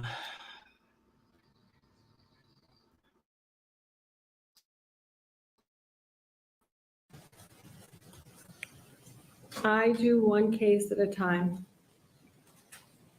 And I really so very much appreciate all of your thank yous. I read some of the Twitters and Facebooks and all of what's going on in the media. I'm not special. I'm doing my job. If you come into my courtroom any Wednesday and watch sentencing, I give everybody a voice. I give defendants a voice, their families when they're here. I give victims a voice. I try to treat everybody like family because that's the justice system that I was raised to believe in. I came to this country stateless. I'm naturalized. My father's Maltese, my mother's German, and I was raised on old country values. And my grandmother always told me, and my parents always told me, my grandfather too, that America is the greatest country. I believe that. So I served in military. That's why I've always done community service. I'm not really well liked because I speak out. I don't have many friends because I speak out. If you ask me a question, you better be ready for the answer. I speak out because I want change, because I don't believe in hiding the truth, and I'm not saying I'm always right, but I try. I also don't believe that one size fits all when it comes to sentencing. Another reason I listen. I know that there are some judges for every crime, they give the same punishment. I don't think that's justice. I believe in individualized sentencing. I follow the Constitution, and I believe our system works. I also believe these survivors. Now, there's case law about how I can consider what I can consider. And first and foremost, my sentence reflects the 7 in regard to who defendant pled to. But the remainder of you, 161 others, add to the credibility of those 7. So technically, I'm considering everything, everyone. Wow. Because your crime, all of your crimes, the depth of them have cut into the core of this community and many communities and all of the families and people we don't even know.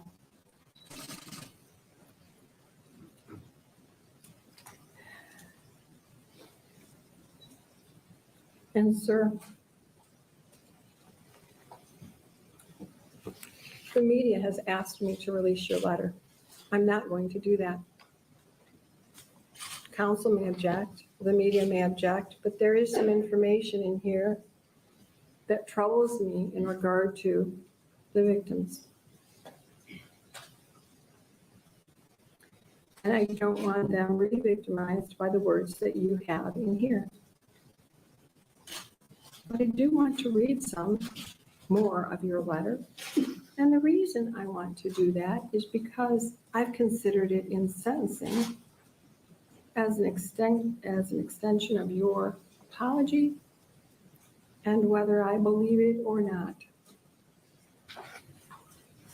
So I want you to hear your words. I've already read some and I'm not reading every line.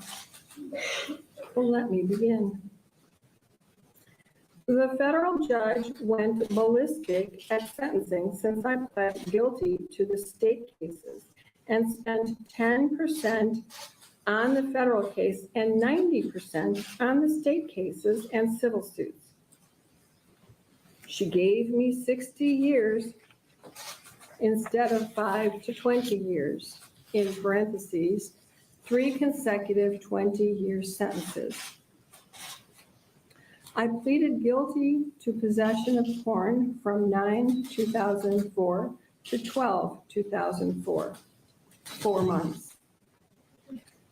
The prosecutor even admitted that I never belonged to any porn sites, any chat rooms, was not on the dark web, and also they could not prove I viewed it. It was all deleted, of course, I shared my electronics, and I could not prove that. So for 4 months of porn possession from 2004, I was sentenced to 60 years. Not proper, appropriate, fair. Going down a few lines. What I did in the state cases was medical, not sexual. But because of the porn, I lost all support, thus another reason for the state guilty plea. Let me move down further.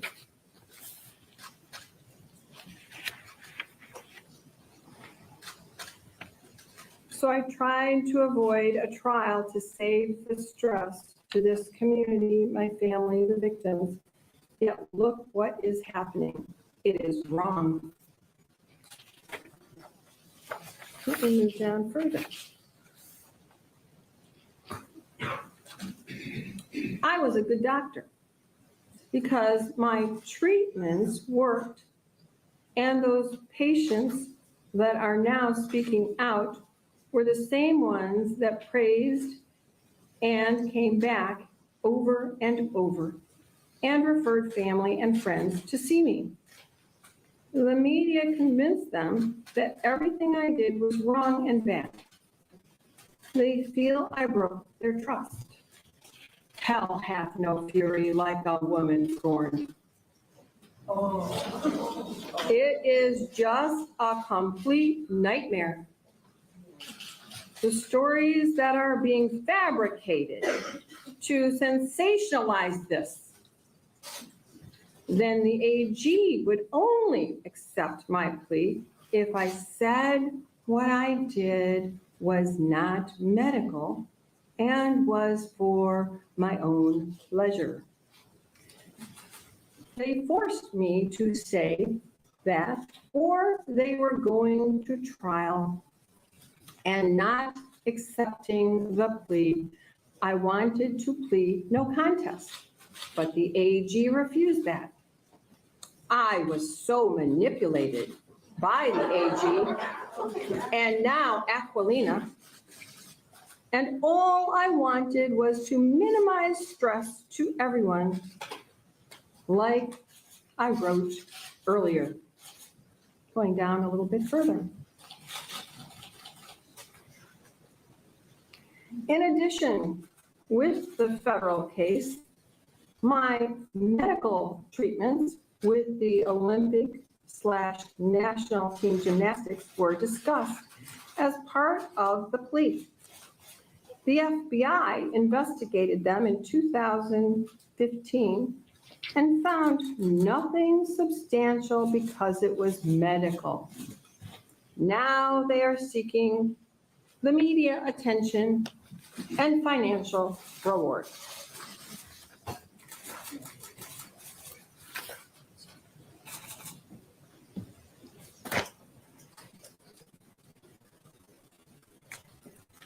Would you like to withdraw your plea? No. Because you are guilty, aren't you?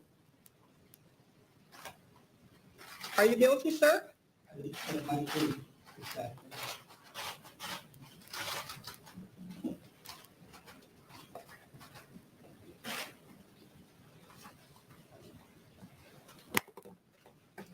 The new sign language has become treatment. These quotes, these air quotes, I will never see them again without thinking of you and your despicable acts. I don't care how they're used, I will always think of quotes and the word treatment. It was not treatment, what you did. It was not medical. There is no medical evidence that was ever brought. When this case first came to me, and I've told you this, and I apologize to the Olympians and athletes, but I have 5 children, 2 dogs. My parents live with me. I work 4 jobs. I don't have much time for television. I don't watch sports. Although last year I was a soccer coach, much to the laughter of my family.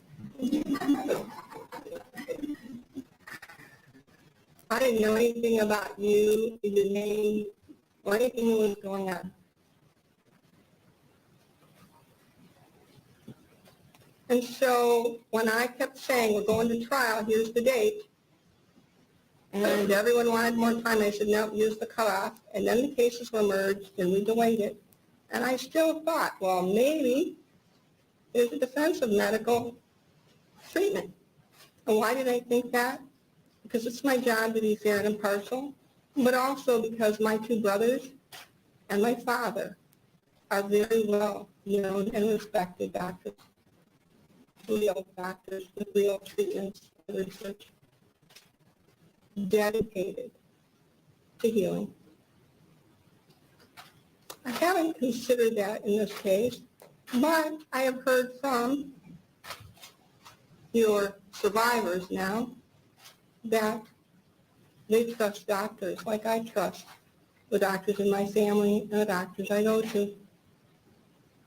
But I still thought, well, there's a defense of medical treatment, and there are changes in the medical community every day for the betterment.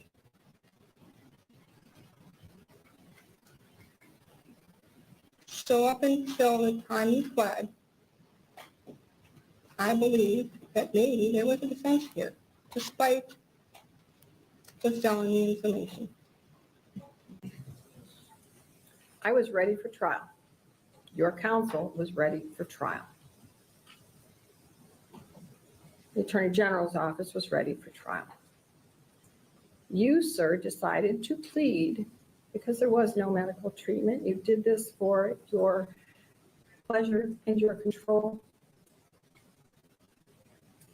This letter, which comes 2 months after your plea, tells me that you have not yet owned what you did, that you still think that somehow you are right, that you are a doctor, that you're entitled, that you don't have to listen, and that you did treatment. I wouldn't send my dogs to you, sir. There's no treatment here. You finally told the truth.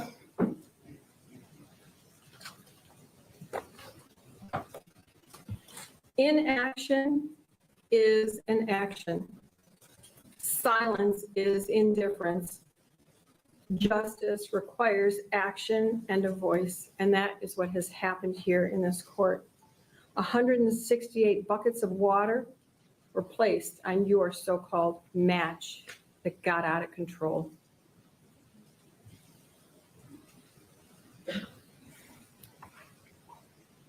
I also, like law enforcement, or like the Attorney General, want to thank law enforcement for their investigation, but I also want to be the voice on behalf of these survivors who asks law enforcement to continue their fine work and to also include the federal government.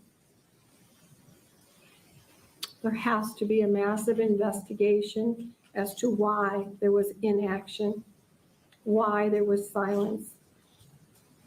Justice requires more than what I can do on this bench.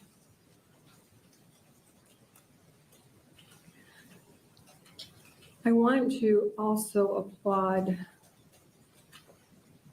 all of the counsel in the Attorney General's office.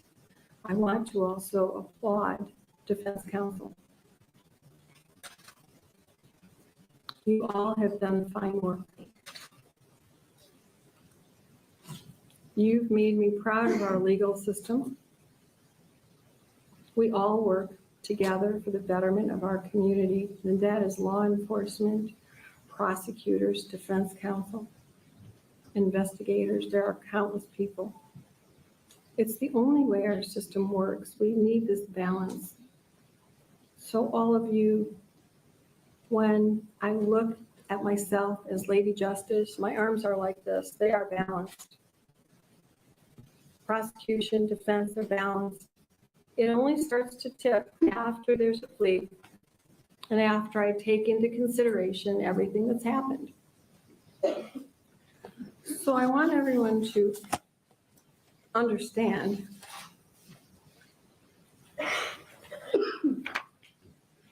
I've also done my homework. I always do. People versus Wakalowski. I'm sure I slaughtered the name. I apologize, but it is spelled WACLAWSKI. 286 Mishap 634. It's a 2009 case. And in it, and I want you to clearly understand, it says, plainly, the law does not limit victims' impact statements to direct victims.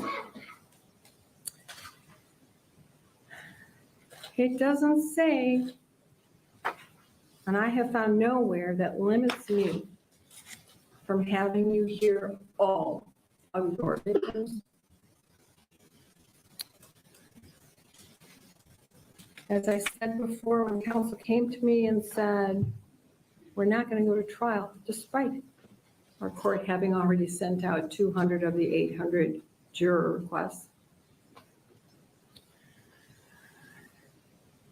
And they told me their plea, and would I consider it in lieu of trial?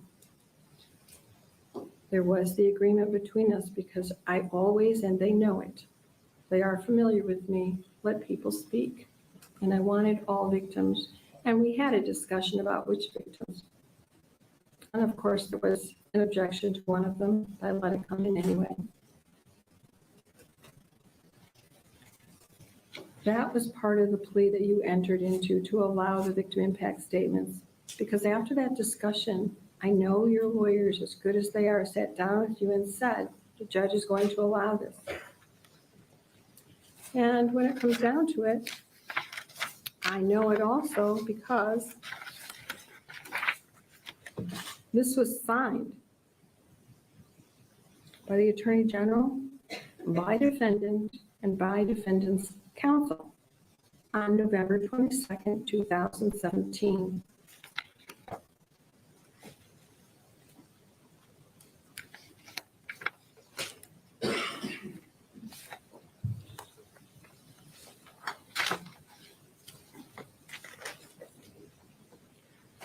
Aside from the letter that you wrote a couple of months after your plea, which tells me you still don't get it, there's something I don't understand and I want to make clear. Sir, you knew you had a problem. That is clear to me. You knew you had a problem from a very young age, even before you were a doctor. You could have taken yourself away from temptation, and you did not. But worse yet, I wonder if Judge Donnelly's going to say something like that to R. Kelly. Like, listen, you know you were a sick person from way back when in your way past, and you still didn't fix it. I can't wait. June 16th, guys, mark it on your calendar. And I'm going to get some a t-shirt made for when I go.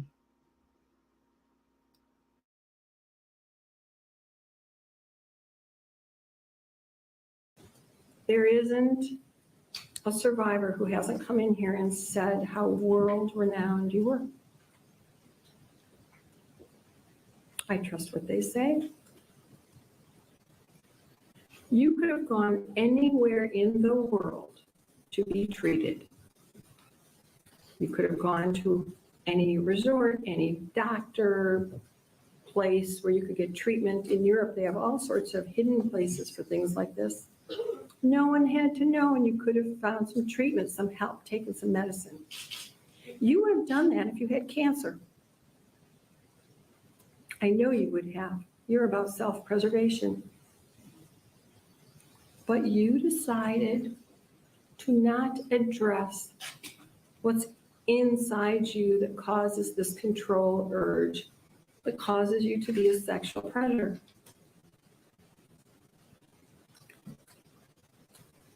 So your urges escalated. And based on the numbers that we all know go unreported, I can't even guess how many vulnerable children and families you actually assaulted.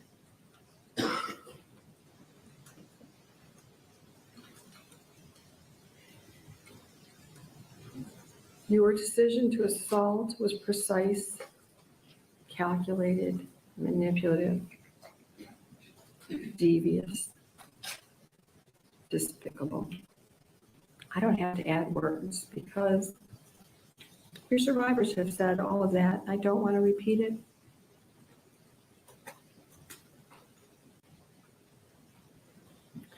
You can't give them back their innocence, their youth.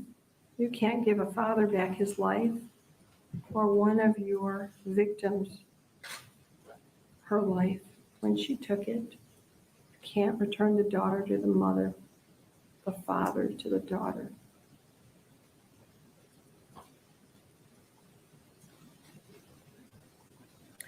You played on everyone's vulnerability. I'm not vulnerable. Not to you, not to other criminals at that podium. I swore to uphold the Constitution and the law, and I am well trained. I know exactly what to do. And at this time, I'm going to do it. And I want you to know, as much as it was my honor and privilege to hear the sister survivors, it is my honor and privilege to sentence you.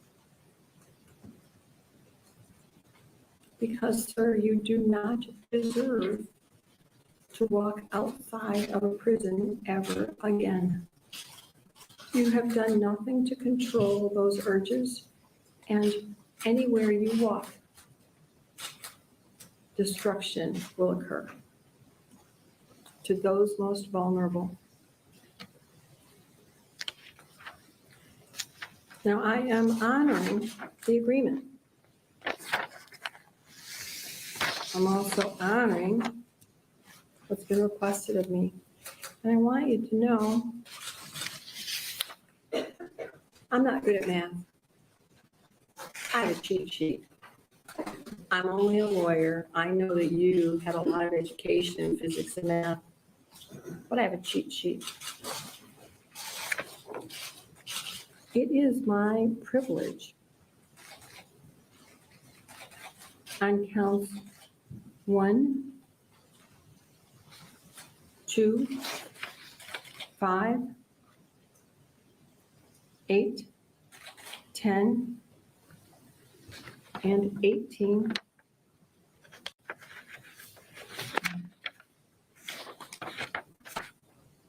and 24.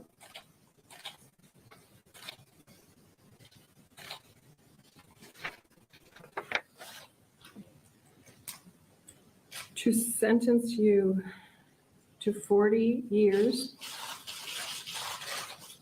And when I look at my cheat sheet, 40 years, just so you know and you can count it off your calendar, is 480 months. The tail end, because I need to send a message to the parole board in the event. So his score was 24. His level of offenses was 24. So under that, she gave him, under the guidelines, level 24, depending on the other part of it. I forgot what it is. It's like 2 parts of the table. That means that's why she gave him 40 years. So it'll be 40 years minimum to the max, I guess. Let's continue. And Art Kelly's level was 43, which was life. So if they chop it down and he gets to 24, the judge will probably sentence him to 40 to 60 years. Let's see what happens, guys. Let's see what happens.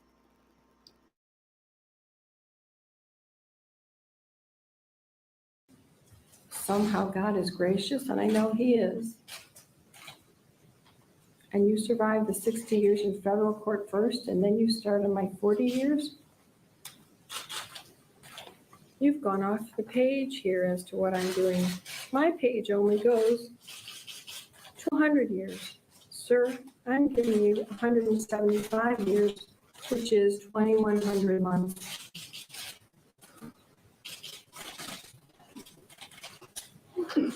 I'm just Wow. I need everyone to be quiet. I still have contempt powers. I told you I'm not nice. I find that you don't get it, that you're a danger. You remain a danger. I am a judge who believes in life and rehabilitation when rehabilitation is possible. I have many defendants come back here and show me the great things they've done in their lives after probation, after parole. I don't find that's possible with you.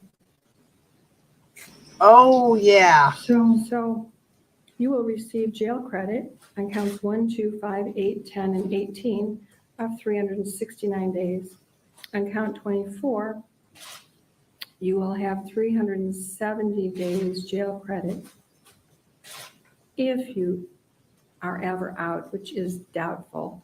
You would be required to register with the Michigan Sex Offenders Registration Act, complying with all of the requirements of that act, in addition to global position monitoring system. You would wear GPS. You will pay restitution in the amount to be determined based on whatever amounts are submitted and your attorneys,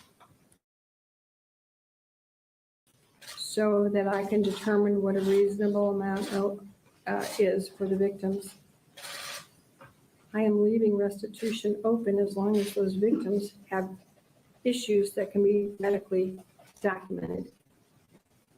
You will comply with DNA testing and pay a $60 fee for that. I suspect that was already done, but you owe $60 back to the county for that, or law enforcement, whoever will put it in the right pocket. You must submit to HIV testing and complete counseling associated with HIV and AIDS. You must waive confidentiality and allow test results and medical information obtained from this test to be released to the court. You will pay $476 in state costs. You will pay a crime victims assessment in the amount of $130. Does counsel wish to address court costs and fines? I don't know his financial state. Judge, he doesn't have any money to pay the court costs and fines. If the court wants to impose it, the court can impose it. I'm not imposing any court costs and fines, and here's the reason. I don't know what he has or what he'll get in the future. The victims deserve the money. The county will survive one way or another. I'm also going to make recommendations to the Michigan Department of Corrections for mental health treatment. I understand he has some medical conditions and he should be allowed to take medicine for that. He should have individual and group counseling, treatment for sexual predators, whatever they allow. I'm also going to send a message. I'm not sure, but I believe I read an article, sir, that you were treating people in prison that don't have a license. Don't commit any more crimes. I know you don't have any more lives to give, but you can't be treating people. You're not a doctor. So I'm not sure how that's happening. But I wanted to send that message.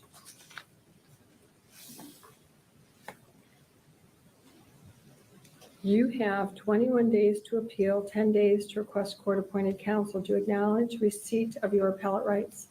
Your Honor, I've got the notice of right to appeal and I'm providing it to my client now. Do you acknowledge it? Yes, Your Honor. Thank you. Well, let me just say to the media, again, I'm just doing my job. I know you all want to talk to me. My secretary has informed me that I have a growing stack of requests from print media, from television, from magazines, from around the world, literally. This story is not about me. It never was about me. I hope I've opened some doors, but you see, I'm a little stupid because I thought everybody did what I did. And if they didn't, maybe they ought to, but I do this and have been doing it.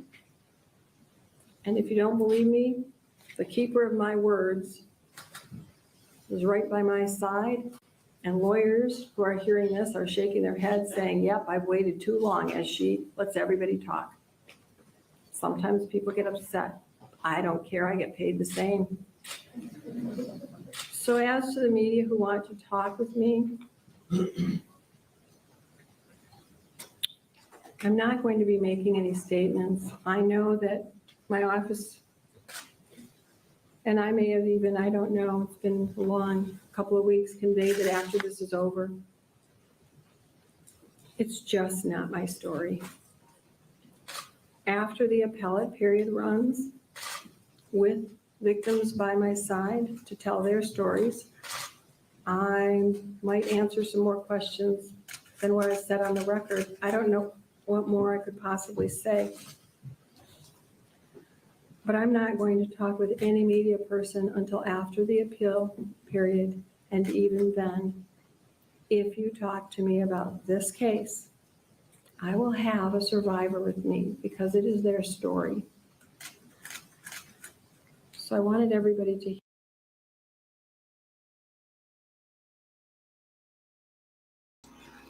Yes, Kayla.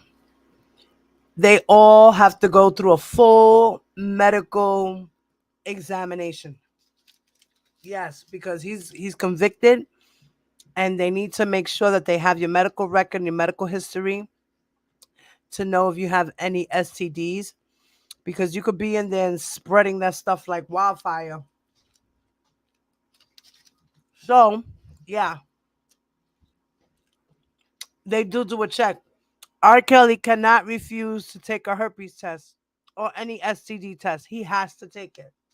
He has to. Hear that from me. I respect all of the media outlets. You've done just a fabulous job here. There hasn't been any commotion or upset by this, and I do believe in the First Amendment, so I thank you all for being here because it's an important story for the survivors. As to today, I know that there are a lot of survivors, family members, husbands, friends, a lot of people in the courtroom. You have voices. I'm going to leave the courtroom. Defendant will leave the courtroom. The attorneys may stay. Victims, family members, survivors, you may stay in the courtroom and talk with media. You can have your own press conference right here. Spur of the moment sometimes works out the best, doesn't it? Again, I won't make a statement until after the appeal period. And again, if there's any survivor then who, at that point, if somebody wants to talk to me, I'm sure you'll be moved on to another story. But if you're not, please give your names to the victim's advocate so that I can contact you, because please, media, do not contact me on this story without a survivor. It's their story. I thank everybody in this case. Sir, I hope somewhere you have heard everybody's words and it really does resonate with you. Anything else for the record?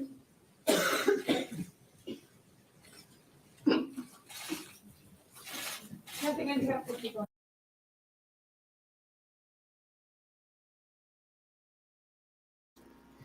No, the federal case will not be on TV. The state case in Chicago will be on TV. That one, the whole world is going to see that. Mm-hmm. It's the Chicago state. They do not show federal cases.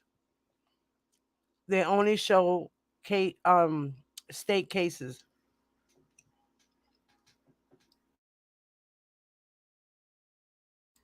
Hi, Shanna. Good to see you, Shanna.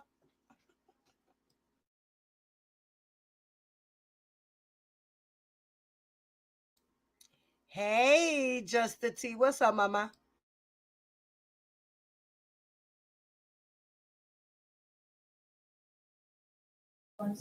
Nothing but half. No, Your Honor. Mr. Lester. All right, so the media is asked to stay here with all those lovely people who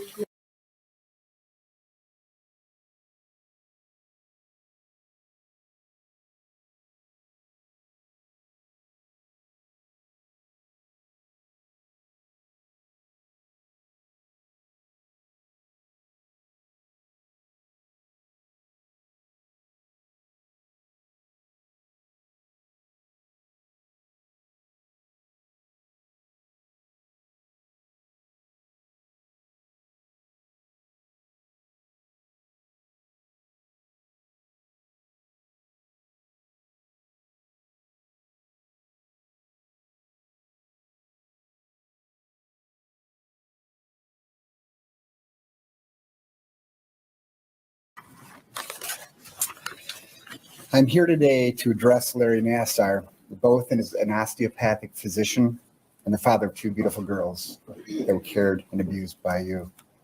Before I begin, I would like to say how proud I am of each and every survivor in this courtroom. I will never forget your stories and the pain in your voices as you so courageously tell all those stories that we've heard. As a physician, we are given the great privilege to care for our patients. Federal is next. What a wonderful and beautiful privilege this is. Our patients trust us with their most intimate problems, their fears, their bodies, and their history. They trust that we will care for them with compassion and respect and love, that we will do no harm. They place their trust in us without knowing us because we are physicians. We make mistakes, and occasionally these unintentional mistakes cause harm. This causes us great pain. We carry these stories with us forever, never forgetting the patient we harmed and never forgetting the pain we caused. We learn from this and we try to improve and become better caregivers, better physicians. This is not your story, Larry. The pain you caused was intentional. You did not care for these young girls with compassion, respect, and love. Your care was selfish, not selfless. Your story is dark, sinister, and pure evil. You preyed on the most vulnerable. You preyed on innocence and you preyed on trust. You preyed on little girls and young women, God's children, and He weeps with us. Your story is very different, Larry. Your story starts with sick, perverse, and ungodly intentions. You are not a physician. You are a pedophile. You only used your degree as a platform to sexually abuse your patients, one by one, for your sick and your very perverse pleasure. You groomed your victims and plotted a course full of deceit and abuse. I hope that you have heard each and every story, and I pray that these voices resonate in you forever. You were once known as one of the elite physicians in your profession. Now and forever, you will go down in history as one of the worst humankind has to offer. A child molester, a predator, an abuser, a pedophile. You cannot escape this identity. And to each and every institution that deny responsibility for this, shame on you.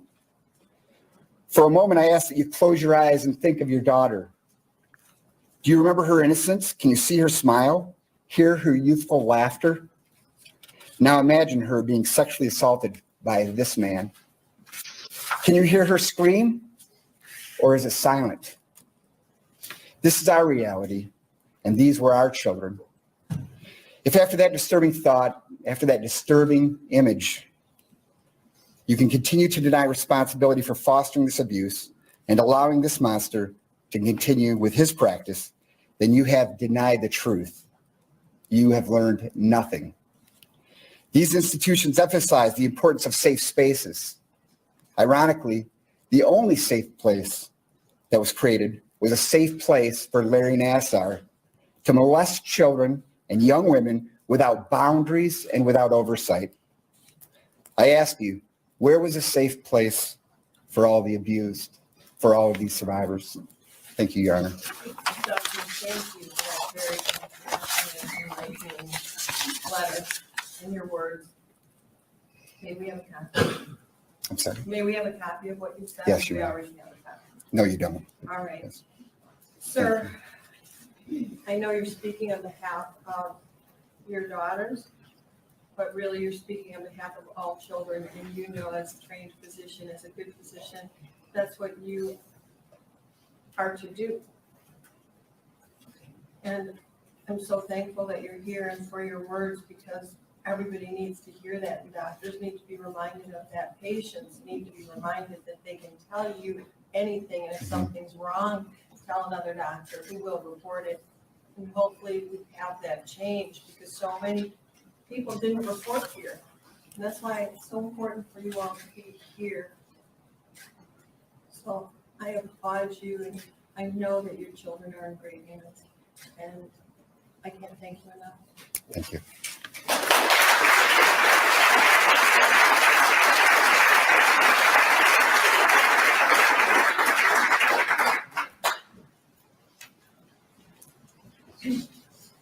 Judge, I just realized, as I've done in prior mornings, that I have not updated the court as to the number of impact statements. As of this morning, that number is 120.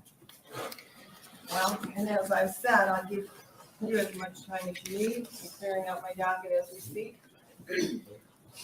So for those of you who want to be here, it looks like 120. We may be into Tuesday, although we're going pretty rapidly. I don't know. I just don't want to give anybody a hope that we'll finish Monday. It sounds to me like it may be Tuesday, and every day there's more added. Decided to be publicly identified. She is accompanied by her parents, and I have a photograph of her on the screen as well. Thank you. Mommy, Dad, you put them closer if you would like, next to her. Ready? Yes. State and spell your name for the record, and then once you read, please read slowly, okay? Okay. All right, thank you. Please state and spell your name. Marie Anderson, MarieAnderson. Thank you. You may proceed. Thank you, Your Honor.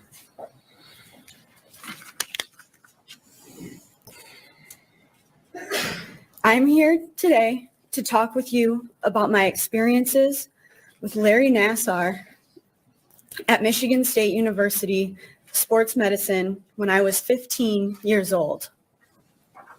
I was a swimmer and having issues with my lower back. During my visits to MSU for back pain, Larry claimed that I needed pelvic adjustments. He would have me lie on the exam table, face up, and place my legs open like you would during a vaginal exam, but without stirrups. He would move his fingers around the outside of my vagina and anus.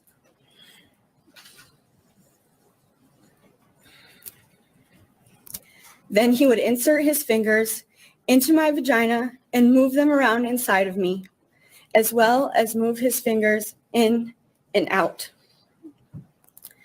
While his fingers were inside of me, he would also apply pressure with his other hand to the outside of my lower abdomen and massage the inside and outside of my vaginal area. This happened visit after visit. Saying this out loud to you is extremely uncomfortable for me, and I'm sure for everyone who is listening. It is supposed to be uncomfortable. I would be doing myself and the other brave women here a great disservice by shying away from what is now my truth. As I discover that this invasive treatment was not in the best interest of my health. I cannot help but reflect on the impact the entire treatment plan had during an impressionable time in my life. At the age of 15, I was naive to sexual intercourse and recall pain and embarrassment. I had my mom or dad in the room that, to my humiliation, witnessed this happening, all under the impression that they were taking me to the best available. The impact this has had on my family is indescribable. My parents, who had my best interest at heart, will forever have to live with the fact that they continually brought their daughter to a sexual predator and were in the room as he assaulted me. I wonder if the treatment plan Larry created was intended to keep me coming back in order to continue the assault. As I look back at the treatment, I remember I did not find relief with the methods that he used. I was in a full back brace and on crutches under his treatment plan. I was a sophomore in high school, and I experienced a magnitude of harsh mocking from my peers because of the large brace over my clothes paired with the crutches. This led to a multitude of hurdles, including a lack of confidence and difficulty in social situations that I still face today. I visited a therapist to discuss these issues, and I believe I will need to continue therapy for these issues, as well as the realization that I am a victim of sexual assault. The impact this continued assault had on my childhood and my growth as an adult is something I'm forced to confront and will cope with indefinitely. My perspective of medical professionals is damaged, and I have a difficult time trusting treatment opinions because I feel that I have been deceived, manipulated, and used to satisfy Larry's sexual desires. I will never regain what I've lost, and I will learn to cope with the lack of faith in a system that failed me. From Larry Nassar to the institutions that supported him for many, many years. As an alumni of Michigan State University, I am disgusted to my core that this man was able to harm so many under their responsibility. The pride I had in my alma mater is tarnished and diminishing as this continues to progress. I didn't choose to stand and publicly share my story until earlier this week. Last year, when headlines started coming out about the assault, and I had filed my report, I was sitting alone for lunch at McAllister's Deli. It was crowded, and the ladies sitting at the table next to me were having a conversation about their friend, Larry. I sat frozen as they talked about these girls who were making up these lies just for the attention. Little did they know that one of those girls, who I promise you would have been very happy with no attention at all, was sitting next to them with tears falling down onto her plate. As I stand here today, I am not the woman sitting in McAllister's, unable to find the voice to give these grown women a piece of her mind. I am also not the 15-year-old kid afraid of disappointing the adults in her life. I am able to stand here today in front of my abuser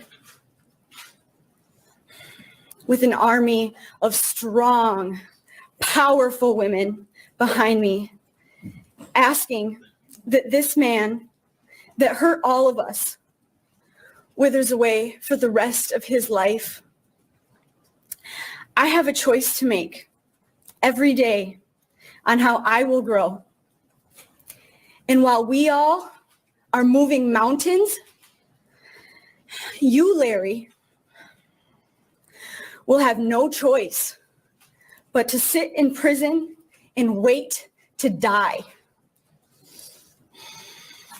Thank you, Your Honor. Thank you so much. Woo! You are just moving mountains. You are saving others' lives as well. Who have heard your strong voice. You are strong and powerful to the core. You are confident. You are more than. Labadie. Thank you. What would you like me to know? On September 12th, 2016, I was getting ready for bed and was on my phone looking through news articles and came across the article that was published in the Indy Star about Nassar, former USA gymnastics doctor accused of abuse. I can still remember reading this and not being able to comprehend what I was reading at first and thinking, there is no way this is true. This can't be true. I remember telling Steve, did you read the article about the gymnastics doctor? And him asking me. I gave him a brief recount about the victim and what Nassar did to her. I remember him saying something like, it's a horrible world sometimes. I guess we will see how it unfolds. And then I just dropped to the floor. I swear I went completely blank after that, and it almost felt like I blacked out from the world. I know he asked me if that happened to me, and I told him yes, but went silent with words for the majority of the night. It was one of those cries so intense that you can't speak. I was in complete shock and had no idea at the time the immense emotions my body was going through. Steve just kept trying to hug me, and I kept pushing away and sobbing. The next day, I went through the workday feeling the worst I have ever felt in my entire life, not knowing how I was going to tell my mom.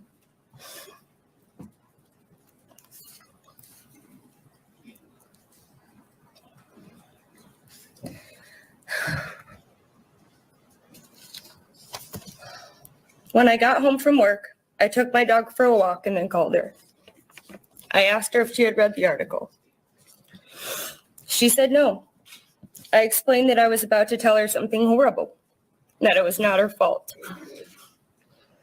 I told her about Nassar molesting me during the doctor's visits at MSU Sports Medicine when we went down there for my back injury. I told her I couldn't believe that I didn't know he molested me until I read the article. She asked me questions like, what do you mean? I was in the room with you. How could he have done this to you while I was there? I had to explain that he must have done it in a way that she could not see his hands. I asked her if Nassar asked if he could do this to me, or if she could think of any reason why this could be. She said no to all of it. I remember being in complete denial, hoping my mom could do what she always does and comfort me, as she always does. But nothing she said to me could take away the shock that was running through my body. I loved gymnastics. I started at the age of 7 or 8 and was competing level 5 by the age of 9. It was everything to me to put on my long sleeve Leo, warm-up jacket, slick back my hair with an inch of gel, so tightly secured with my scrunchies. I competed all the way through high school. My family devoted so much time to driving me to practice 4 to 5 days a week, and traveling around the state and country to meet all these years. In August of 2005, I sought out Nassar in hopes of getting treatment for my back. It was recommended I go see him after months and months of pain. He was said to be a world-renowned doctor, the best gymnastics doctor in the world. It made me and everybody that knew him believe he was a doctor that could fix you. Frankly, I was starstruck to even be walking into his office. Doctors of his high of stature, and any doctor, are to be inherently trusted. I now realize this level of celebrity status was a strong basis for his manipulation. Between August and December of 2005, I went down to Michigan State sports medicine office 3 to 4 times. The first time I walked into his office, he had me put on these shorts. They had a drawstring, but the bottoms of these shorts were really wide. There was no one else in the room aside from my mother and gymnastics coach. When he put his fingers in my vagina and anus, he would move my legs back and forth while holding my knee. I remember the pain I felt from him rubbing my legs and back. I remember this lasting for a long time. He sexually assaulted me while he was supposed to be healing me. He did this for the pleasure of his own good, not for any other reason. I ended up getting a bacterial infection after he did this one of the times because he put his fingers from my anus to my vagina without gloves. He never wore gloves when he did this. I had no idea what he was doing and that it was sexual assault or any type of abuse. As a 16-year-old, I had never been touched in this way before. But looking back on it now, it is absolutely disgusting to think about. The same thing happened every single time I saw him at Michigan State University. In January of 2006, I was at my team's season kickoff meet, the Vegas-style Invitational in Lansing, Michigan, hosted by Twistars Gymnastics and the infamous John Geddert. This was always my favorite meet of the year, not only because it was the first meet of the year, but also because Twistars was known as the best gym in the state. I always wished my parents would move to Lansing so I could go to Twistars. Little did I know. It was at this meet that I was sexually assaulted on 2 separate occasions by Nassar. He took me into the back locker room that connected between the meet and the Twistars training gym. I remember my mom asking, "Do you want me to come with you two?" And him saying no. He had me take my clothes off and molested me on the training table. He then had me put my Leo back on. We went into the Twistars gym while he watched me flip. He molested me again and sent me on my way to my competition. My vagina was sore during my competition because of this man. How disgusting is that to even say out loud? It baffles me that John Geddard would knowingly allow his team's doctor to see patients during their hosted meet with no documentation of who Nassar was seeing or what they were being treated for. Actually, it doesn't baffle me at all. It makes perfect sense. John Geddard was Larry Nassar's Bonnie to his Clyde. As much as we would like to sit here and think Nassar got away with this and no one knew, that's bullshit. John knew.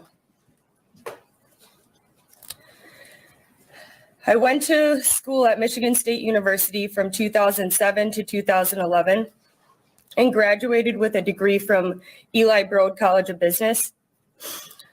One of the main reasons I chose this school is because I accepted the position of the team manager for MSU Gymnastics. I was the manager for the team for 3 years. I volunteered 20 to 40 hours a week during school to go to all the practices, travel to all the meets, and spend countless hours building team camaraderie outside of the gym. I loved it. I loved the girls, I loved the dedication, and surely loved being in the gym.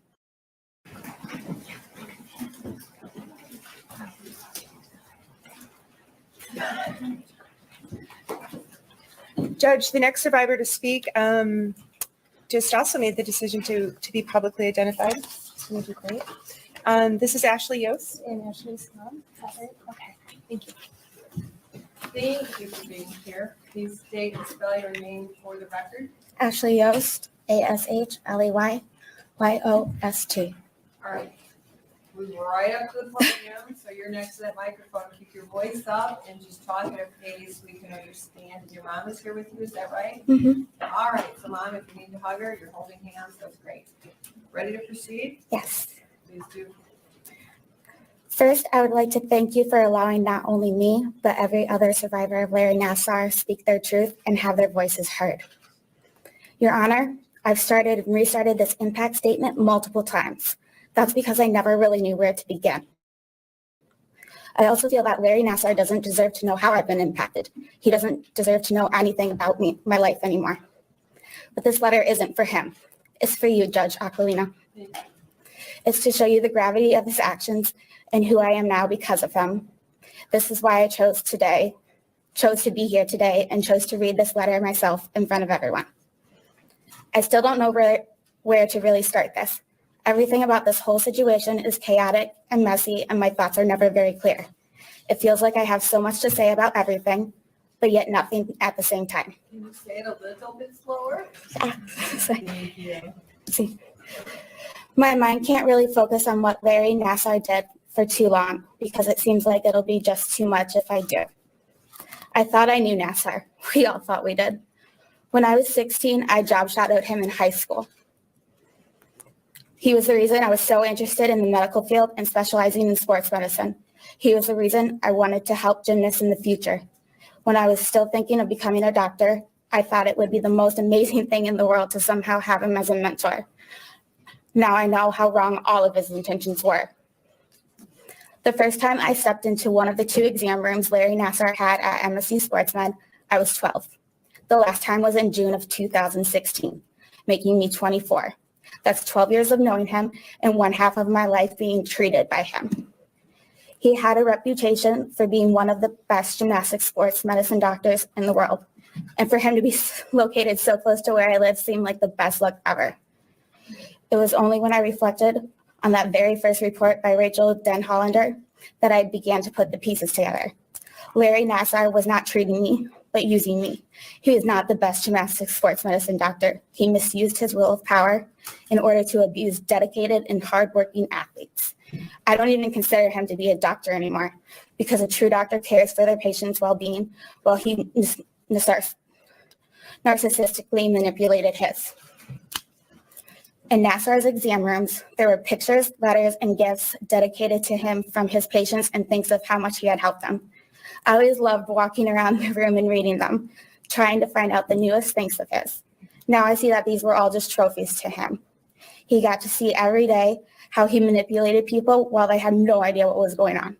He gave me a pin from one of the Olympics he had attended. It made me feel so special at the time. I had it sitting out on my desk and always noticed it whenever I walked by. Now it makes me feel sick. He wanted me to feel special. He wanted me to feel like he really cared because that's what a person like him does. He would always ask about my family and how they were doing, as well as sharing how his family was doing. He would call me Goof or my Ashley sometimes, and I thought it was out of care and kindness. Now I see how wrong all of that was and how he manipulated me into thinking he actually cared. I also look back seeing how unnecessary his actions were. There were times when he would go through his routine, but without penetration, and I would still feel better.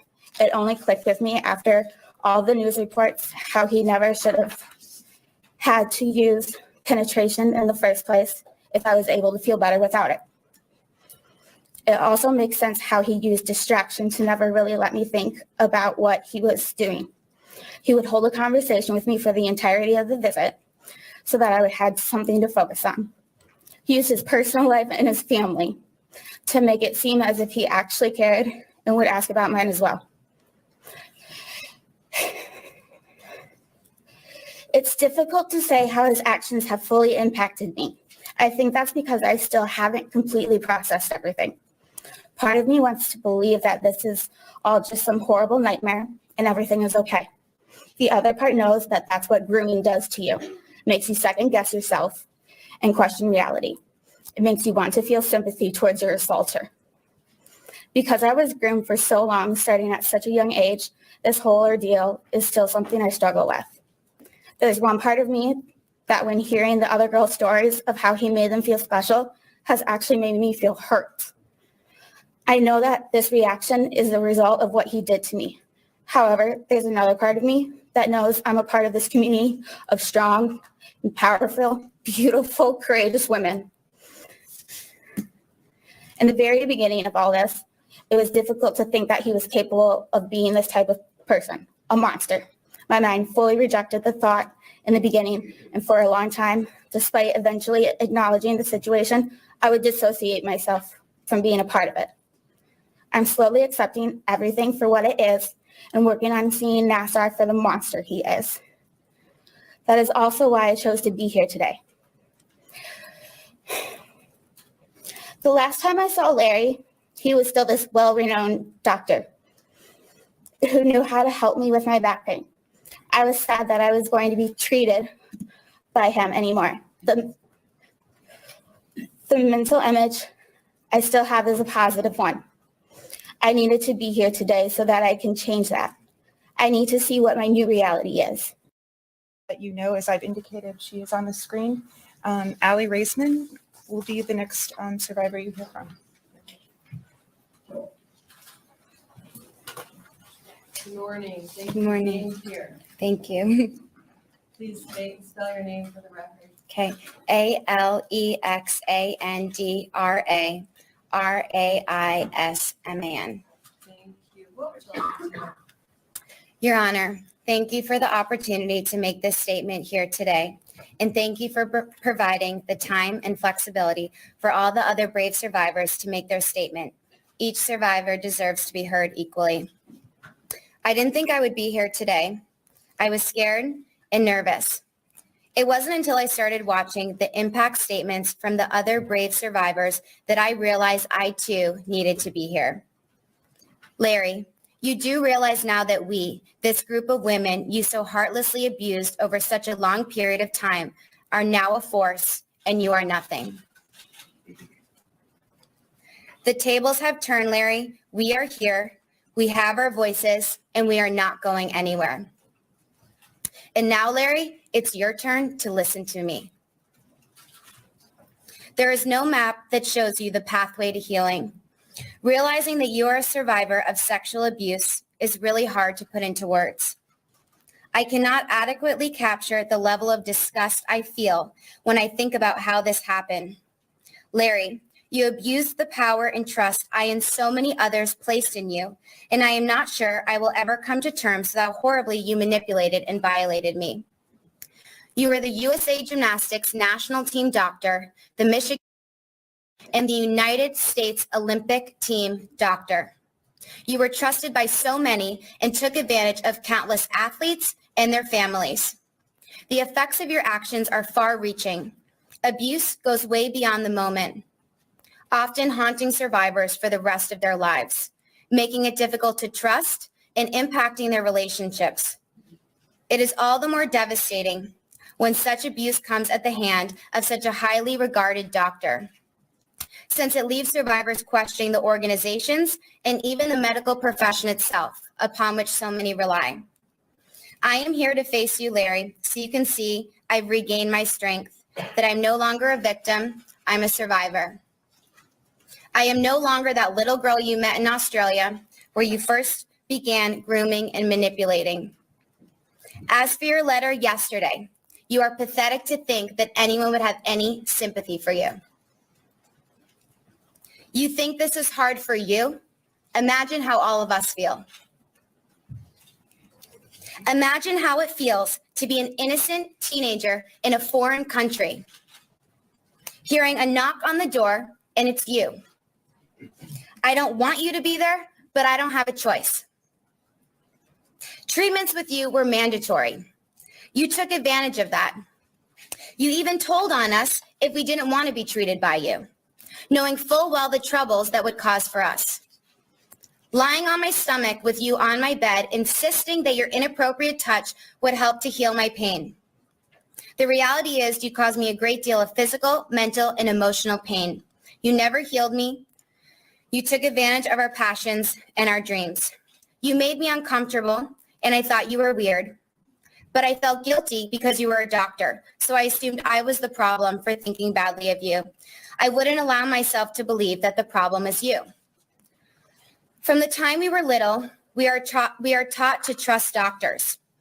You are so sick, I can't even comprehend how angry I feel when I think of you. You lied to me and manipulated me to think that when you treated me, you were closing your eyes because you had been working hard when you were really touching me, an innocent child, to pleasure yourself.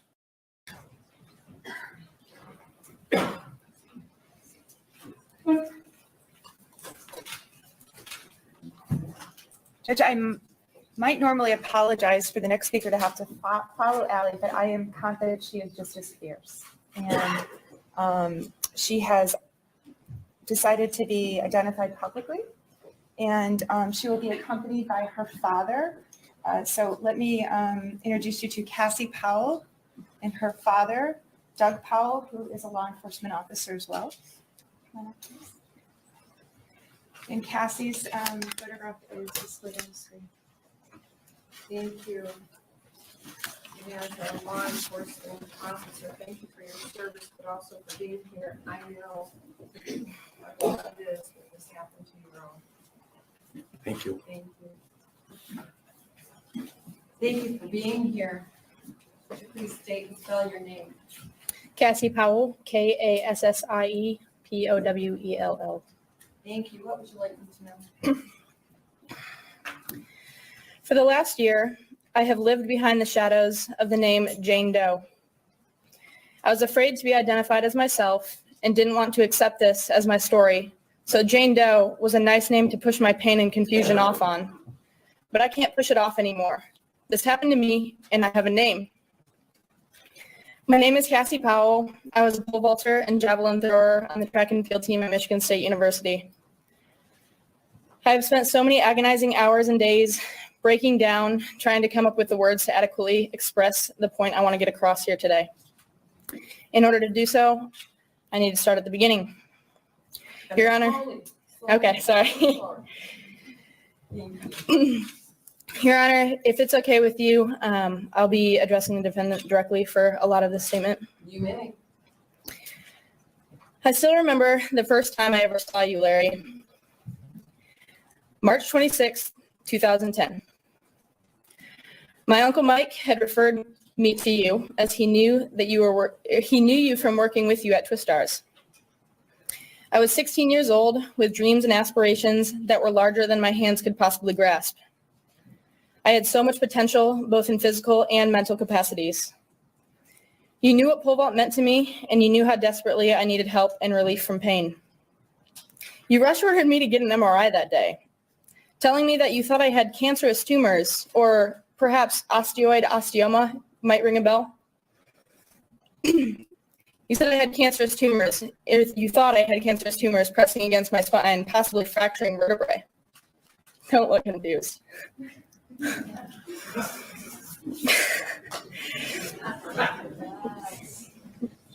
Fear and sadness rushed over my entire being. I had a family wedding that night, and you called during the wedding, telling my parents and I that it came back negative for tumors, but my L2, L3 vertebrae were fractured. I felt so helpless, but so special and cared for all at the same time. You really know how to make young girls think they need you, don't you? I came back the next week, and you fitted me for a back brace, giving me advice as I was preparing to compete in Texas at the Youth Olympic Trials. You gave me an Olympic track and field sweatshirt, and I swear I wore that thing around my house for weeks on end because I truly believed I was exactly where I needed to be to make my dream of becoming an Olympian come true. Oh, how you had me fooled. That was the day you massaged my glutes with your hands down my pants. You mentioned that medical procedures would work better if I shaved around my private areas. I remember the first time you used your bare fingers to penetrate me. My mom stood at my head while your hands made their way under a towel and under my spandex and shorts. In fear and unfamiliarity, I remember looking around frantically, and as I looked left to your figure standing over me, I saw a bulge in your pants.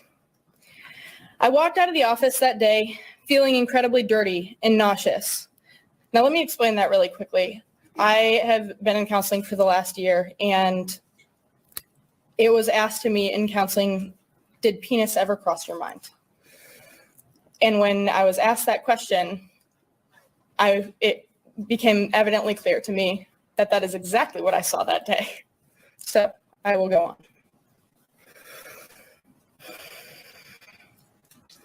I walked out of the office that day feeling incredibly dirty and nauseous, a feeling that I have most recently come to know as trauma and distrust. My mom looked at me while we got in the car to leave, and before we pulled away, she said, "Cass, are you okay? You look like you've seen a ghost."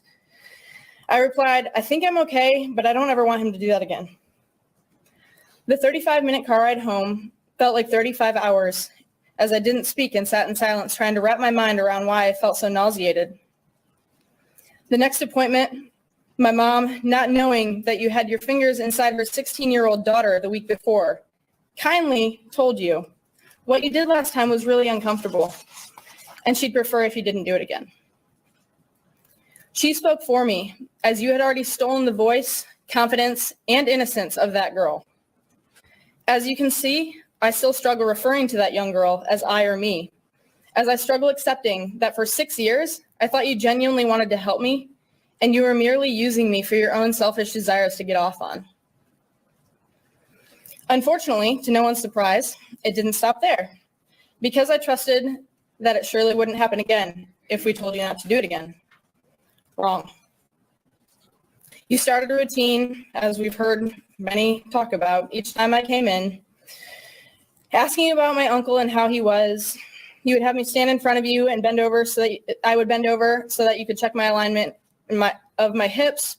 You'd tap on the table, telling me to lay on my back. You'd start by cracking my neck, my upper back, my lower back, by standing on each side of me to rotate my upper body. All normal, right? What wasn't normal is that you would constantly have your hands on me, making your way from the left side of my body, running your hand down my left hip and leg, only to make your way up my right side. You'd have me flip to my stomach, feeling the ribs on my upper back. One of my first visits, you had me sit up after feeling your way up my upper back. Standing behind me, you lifted my shirt from the back, and your left hand made its way under my armpit, under my sports bra, and around my left breast, cupping it in your hand and massaging it. Yet again, fear and panic ran through my mind, as I had no idea what was happening. You had your right hand gently on my right shoulder, with no pressure anywhere, just holding and massaging my left breast. To this day, I still don't know why. I remember you asking me if it felt better, and I quickly just said yes, as I wanted it to stop and didn't know why you were doing it in the first place. I'm still comprehending and accepting that that's just what you did over and over, isn't it? Took advantage of young girls because we all just trusted what you were doing. Back to your routine, though. After making your way up my upper back, you would grab a towel, tuck it into my waistband, grab the cocoa butter, spread it on my lower back and hamstrings, and while your left forearm slid its way up and down my lower back and hamstrings, your right hand would make its way under the towel and under my spandex, while your dry, gloveless fingers forced their way into me, pressing in and pulling so hard against the outer wall that I could have screamed. Like athletes do, I just gritted my teeth as to not look weak. But you always made sure to make me feel weak anyway, by telling me that I have a weak cheerleader butt every single time I saw you. But I really feel like you are 10 feet taller than when you came in. Probably true. My father also has a couple words. I don't know if he's prepared or if you would be willing to hear them. If not, okay. Thank you. All right, sir, I need you to state and spell your name for the record. My name is Doug Powell, D-O-U-G-P-O-W-E-L-L. What would you like me to know? Judge Aquilina, I find myself on familiar, yet disturbing unfamiliar territory today as we appear here in your court. I will do my very best to remain ethical, politically correct, as I address this court, the defendant, his counsel, in this extremely emotionally charged issue. May I address? Yes, sir. Inmate Nassar. Inmate Nassar.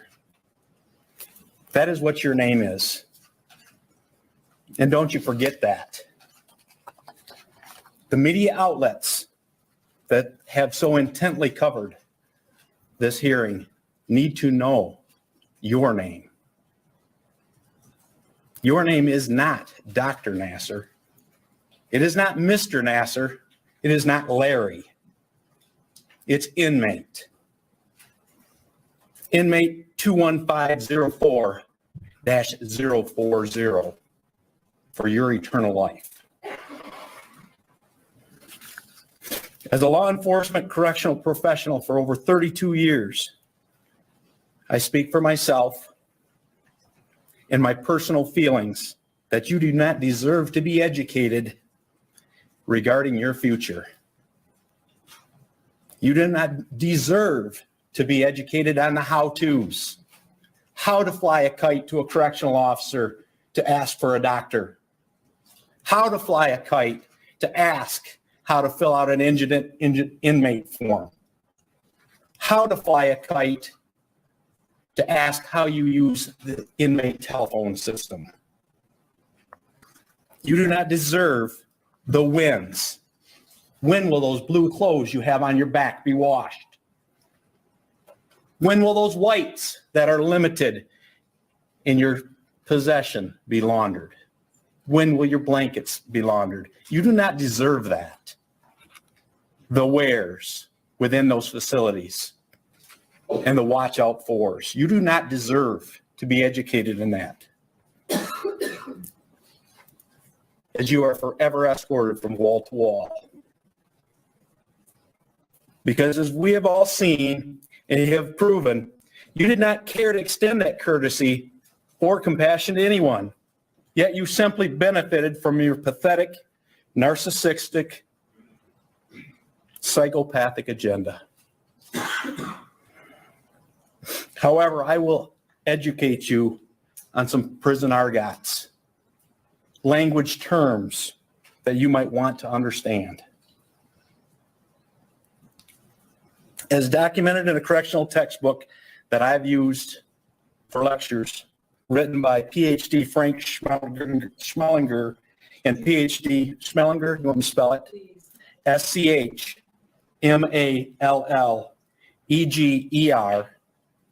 and PhD John Smykla, SMYKLA. You will want to become familiar with these terms.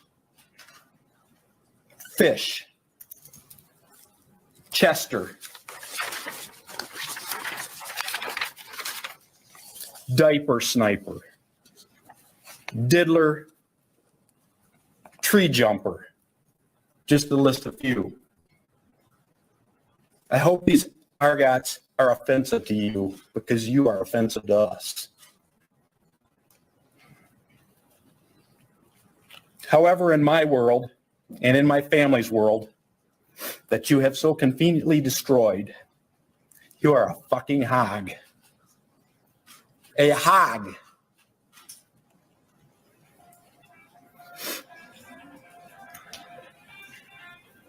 Inmate Nassar, I pray, and I'm sure this goes against several opinion in this room, but I pray that these county, state, and federal correctional staff that you will forever come in contact with perform their jobs to the best of their abilities to keep you alive. And don't you dare try to manipulate the correctional facility and be a coward and harm yourself. Alive so you can live in fear as you had inflicted fear, guilt, and pain on these young women and families. Fear the demons from the dark as we have done. Fear that you wake soaked in the night with sweat from the nightmares, as I and my family have done. Fear for the safety, sanity of your children, wife, and family, as I and my family have done. I want you to fear the pain of the futuristic death notifications that are certain to come your way as you remain locked within the walls, unable to hold and console your family. I want you to fear those dark corners, unimaginable correctional corridors. I want you to fear that booty bandit that wants to make you his punk.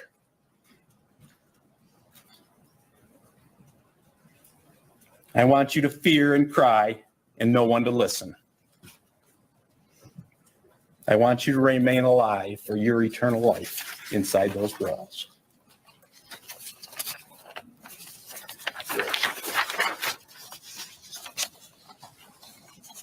I read a quote a few weeks back, searching the internet for inspiring quotes and sayings, just trying to help my girls place some sort of existence in daily life during all this darkness and nights. And this quote resonates in my mind as I am a woodworker for therapeutic reasons. And I paraphrase, you, inmate Nassar, are like a piece of sandpaper in a woodworker's shop. You scratch, you dig, and you will change the exterior. And in this case, the enthusiasm, the internal minds, the trust and the dignity of so many. But in the end, those scratched and dug will become polished and beautiful. And beautiful, strong women they are, and they have rocked your world. And you, inmate Nassar, will be discarded and thrown into the garbage like the garbage you are. Judge Aquilina, as we approach the close to these 4 daunting days of emotionally charged statements,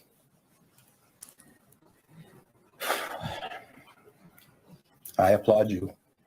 We applaud you. This room applauds you.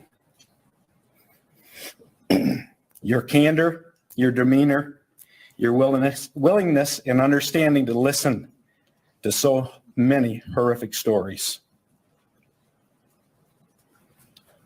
I encourage you to impose the maximum sentence upon inmate Nassar recommended by Attorney Povolitis and her team. We eagerly wait for the closure of this hearing to hear your voice. Thank you. Sir, thank you so much. You have the depth and knowledge that are warning for the record, and thank you so much for being here. My name is Anya, A-N-Y-A, Gillengerten, Gillengerten. What would you like me to know? Sorry, I'm kind of a wreck.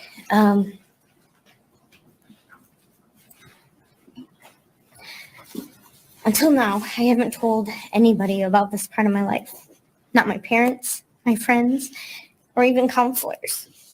The shame that began 16 years ago has remained a deep, dark secret inside of me. But I would like to tell you, my name is Anya. I'm not a number. And I currently work for Michigan State University, and I struggled coming and bringing forth my statement because I didn't want to lose my job. But through the support of many, including all of the wonderful women involved in this case, and for the sake of all the little girls in leotards, I have to report this. I was a gymnast at Mason High School. I was in the all-time top 10 for beam. At the age of 16, I was in a minor car accident in the winter. I went through the fence and I hit a tree. Even though my muscles were sore, I competed the next day. As many of you know, gymnasts always push through the pain. I injured my spine at that meet, and later on I learned I had fractured my bottom 3 discs and suffered nerve damage. I actually had to go and get nerves cauterized in my spine. My parents took me to several doctor's appointments, but my pain remained. We had tried acupuncture, massage, chiropractic, reflexology, and the list goes on. We continued to look for other options. Then my pediatrician referred me to Dr. Larry Nassar, the Dr. Larry Nassar, the best gymnastics doctor in the United States, in the world. He was finally going to help me. We were so honored that this renowned gymnastics coach was willing to take me under his care. It was like our prayers had finally been answered. This amazing doctor was willing to take time out of his busy schedule to help me. It was like a dream came true. He had such high hopes. In fact, he cared so much, he was willing to go above and beyond and squish me in between patients right before a big gymnastics meet. Later, he was willing to stay late after hours. He began fitting me in at the end of the day after my gymnastic practices, even after all the rest of the staff at the medical center had left. By doing this, I didn't even have to sign in or pay a copay. He was doing us a favor and not charging us, and that's what he told me. On top of that, on the days he was at the whole high school as their trainer, we could stop by and he could make some adjustments. Remember, he'd say, "Oh, bring your friend Danielle. She's also a patient of mine, and I can treat you both after school." And everyone here on Tuesday met Danielle, Dr. Danielle Moore, the one who convinced me to report you. Larry gave us gifts, backpacks, shirts, a water bottle. He dumbed down his medical terms and was really goofy with us to try to get us to trust him, and we did. The one thing that always sticks in my mind was at the end of every appointment, he would give me this really long hug and assure me that everything was going to be okay and that we were on the right track, and I always felt sick about that hug. Now I'd like to share the life that Larry has created for me. He began by molesting me. The details not any different than you have heard by all of the other victims. I have lost all trust in the medical field. I've not had a primary care doctor since my pediatrician, and I'm now 33. Since my spine injury that you promised to fix, I have spent about 90% of my life with debilitating migraines. I lose vision and I vomit and it goes on for days. I can't describe the pain. 3 years ago, I moved in with my boyfriend, and I have missed countless hours I could spend with his children that I love as my own because I'm locked in a dark room and I can't tolerate any noise. I usually squint because light intensifies migraines to nearly unbearable heights. And people keep telling me that I need to smile, as apparently I have an unintentional scowl on my face. My job requires great customer service, and it's hard to fake that smile when I'm in so much pain.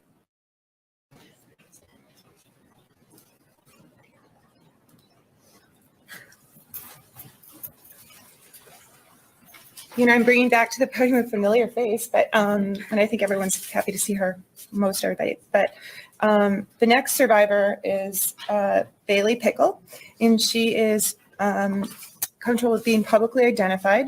And I have displayed her photograph at the age of the abuse, and she is accompanied by her friend and support person, Lindsay Lemke.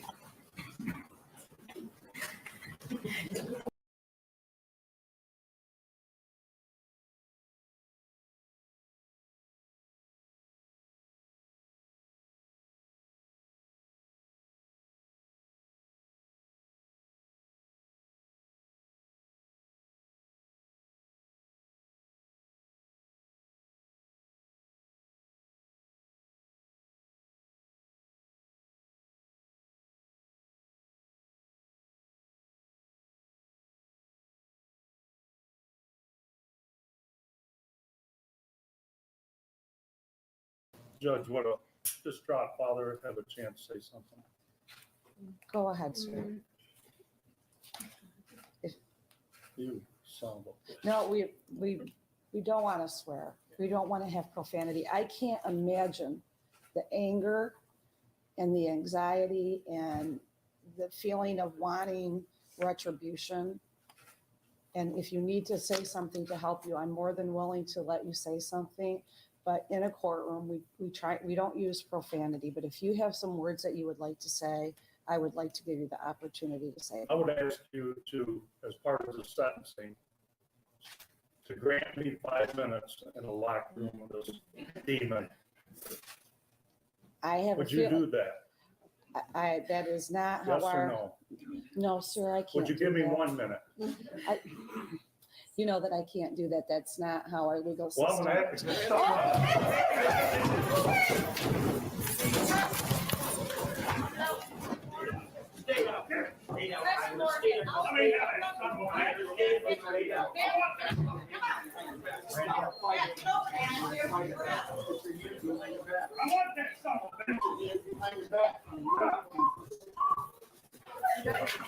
I know.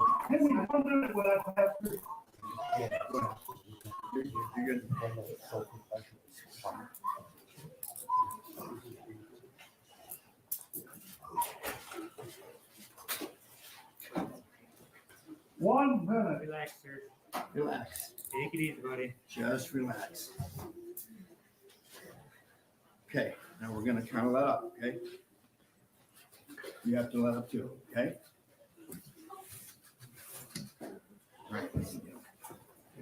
Sit up, get on your side. Sit up. We're ready. 1, 2, 3.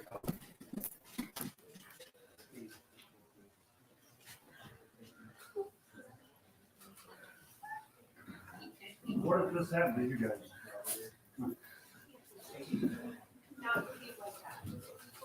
No one can behave like this. I'm gonna make sure it's crystal clear. I'm sure Judge You haven't lived through it, lady. You cannot behave like this. This is letting him have this power over us, okay? She will come out and tell you this. I don't want to see another parent get arrested or put handcuffs on or a victim. We cannot behave like this. I understand Mr. Margaret's frustration, but you cannot do this. This is not helping your children. This is not helping your community. This is not helping us. This is not helping the police department. Use your words, use your experiences to get him and to change. Do not use physical violence.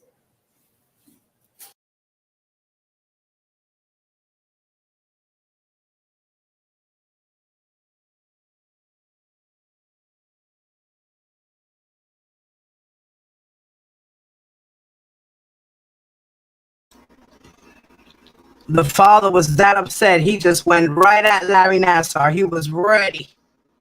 It was exactly T-Bam. The pain was so great. And the thing is that Larry Nassar molested all 3 of his daughters. All 3 of his daughters. That man had 3 daughters in Jim. And Larry Nassar molested every single one of them. All 3. Another parent had 2 daughters and molested both daughters. I'm glad he's where he is.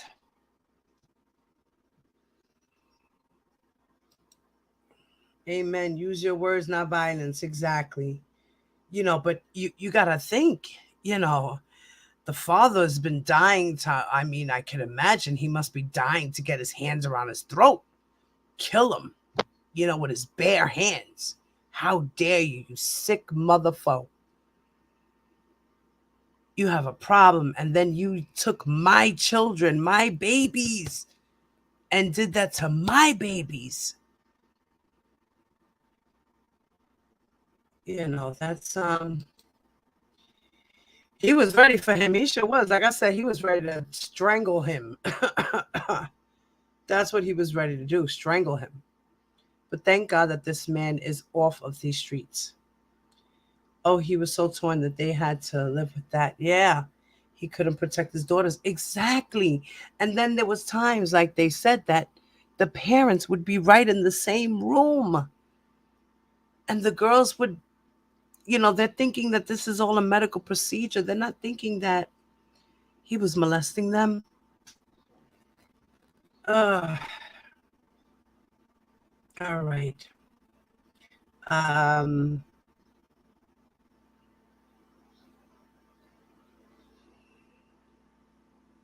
Okay.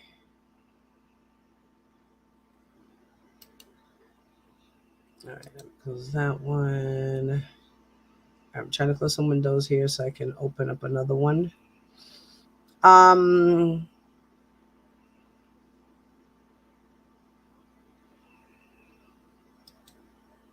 next video I wanted to show you guys was the Epstein Award.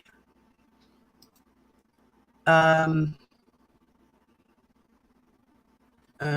is it?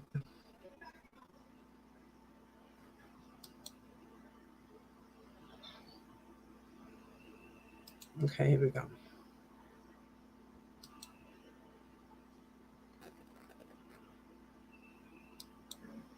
Please welcome to the stage the recipients of the 2018 Arthur Ashe Award for Courage.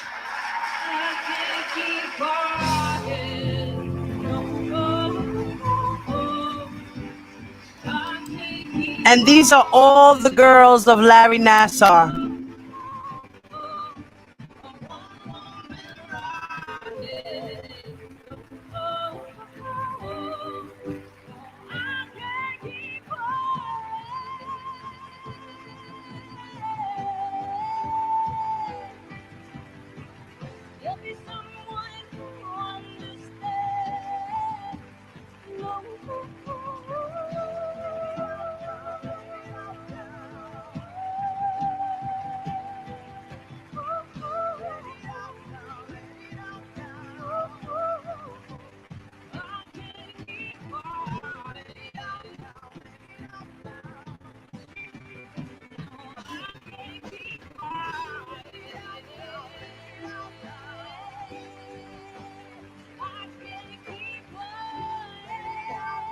That is over 120 young ladies up there.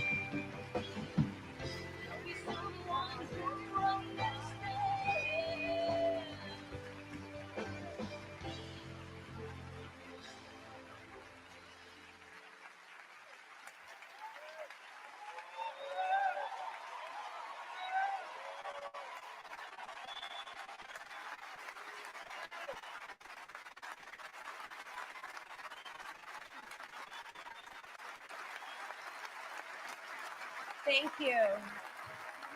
Thank you.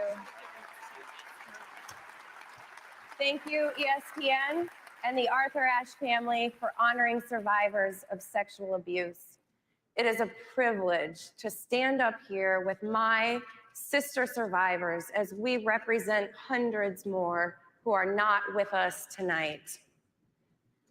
Make no mistake, we are here on this stage to present an image for the world to see, a portrait of survival, a new vision of courage. The abuse of Larry Nassar began 30 years ago with me. For 30 years, people at the United States Olympic Committee, USA Gymnastics, and Michigan State University all placed money and medals above the safety of child athletes. 30 years until the work of Detective Lieutenant Andrea Mumford of the Michigan State Police Department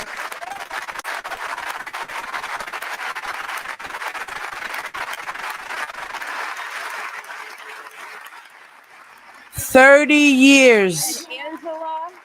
And Angela Povolitis, the Assistant Attorney General,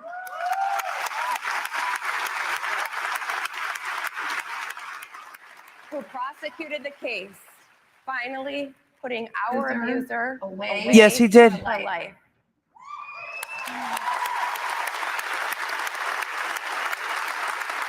Speaking up and speaking out is not easy. Telling our stories of abuse over and over and over again in graphic detail is not easy. We're sacrificing privacy, we're being judged and scrutinized, and it's grueling and it's painful, but it is time.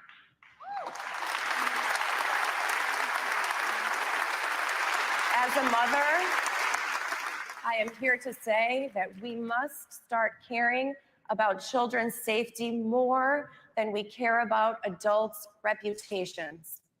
And That's right.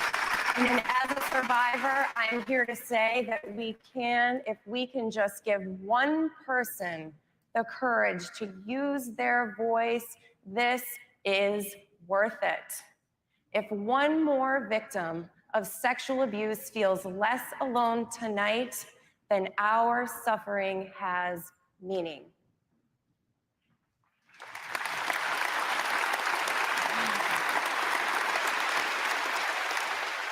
In my sport, softball, we typically measure ourselves by wins and losses. Well, the amount of loss that we've endured over the years is almost immeasurable. But tonight, we stand here and it feels like we're finally winning. Yes, amen, ladies, amen. God bless every single one of you. There are a lot of conversations in our society that we tiptoe around as if there's something to avoid. I know in my life, I've seen people look that way at two issues extremely personal to me: race and sexual abuse. Sexual abuse claims victims in every race, showing no discrimination. Just like Arthur Ashe, I stand so very proud, representing not only minorities, but all of us as humans, the human race.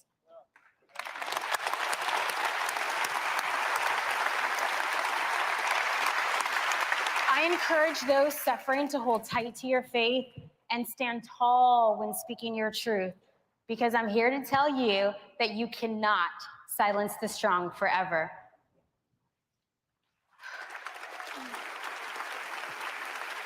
That's right, amen, that's right. 1997,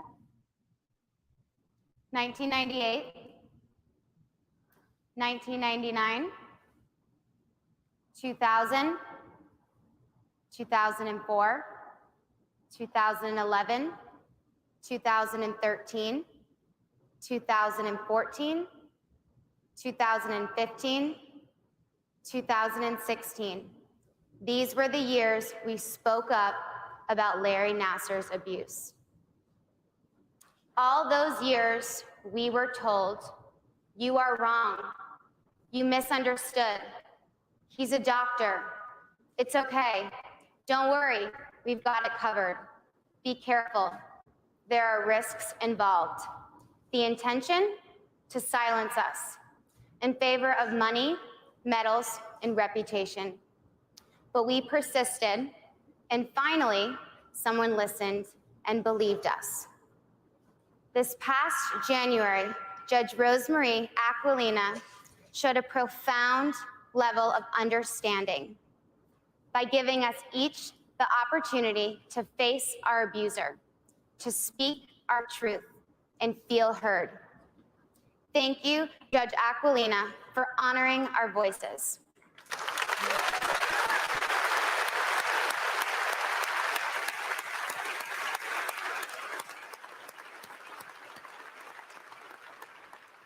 For too long, we were ignored, and you helped us rediscover the power we each possess. You may never meet the hundreds of children you saved, but know they exist. The ripple effect of our actions or inactions can be enormous, spanning generations. Perhaps the greatest tragedy of this nightmare is that it could have been avoided. Predators thrive in silence. It is all too common for people to choose to not get involved. Whether you act or do nothing, you are shaping the world that we live in, impacting others. All we needed was one adult to have the integrity to stand between us in Larry Nassar. Yes. If one adult had listened, believed, and acted, the people standing before you on this stage would have never met him. Too often, abusers and enablers perpetuate suffering by making survivors feel that their truth doesn't matter. To all the survivors out there, don't let anyone rewrite your story. Your truth does matter, you matter, and you are not alone.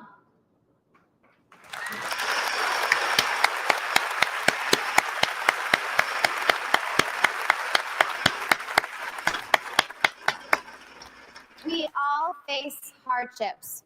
If we choose to listen and we choose to act with empathy, we can draw strength from each other.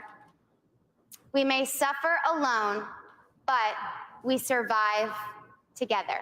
Thank you.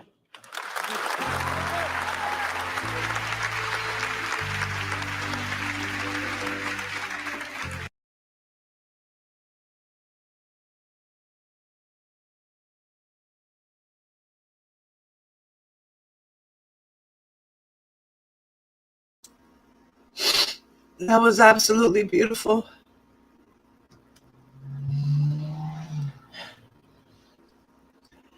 You know,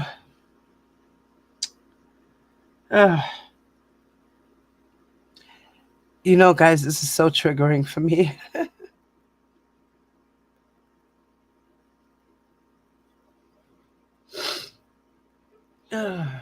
But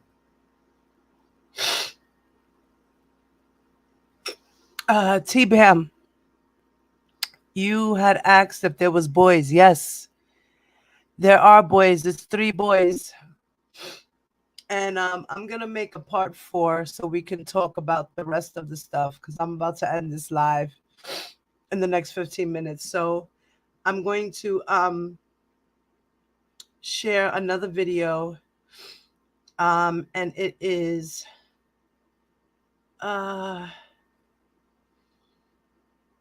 okay. I'll do the where Larry Nassar gets to speak during his sentencing. So I love you too, guys. You guys know that because I am a survivor myself, it's hard, But you see how these girls have all come out. It took one girl.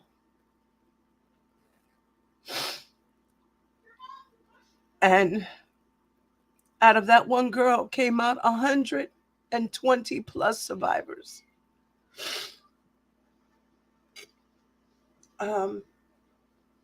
With R. Kelly, he's lucky. It's only like what, 12, I think, or 14?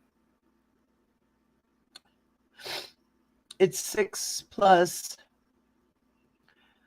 5, right? 6 plus 5, that's 11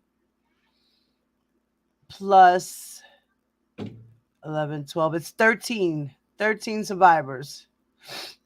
Oh, 14, and the one in Minnesota. 14 girls from R. Kelly within the span of 30 years. Larry Nassar had triple that. Triple that. I think my cat was trying to get out the closet. Did he get out? Tiger? Oh, yeah, there he goes. Okay. I'm hearing something. I'm like, oh, yeah, the cat's trying to get out the closet. He always sneaks in the closet. But it's extremely hard. It is to, talk about these things. It's just, I feel their pain, so not only can I sympathize with them, but I can empathize with them. I've been there, so I know what it is to feel these things. Yeah. So I'm going to play this last video, and then we will do a part 4. And I think that will be the end of it from there. Okay. So this is Larry Nassar, and he's going to speak during his sentencing. And I think after this, I'll just take you out with his YouTube channel. And then I'll save the rest for another day, because I got to add the male victims as well into the stream here, because I found the videos and stuff. So here we go. I'm going to go on mute, okay?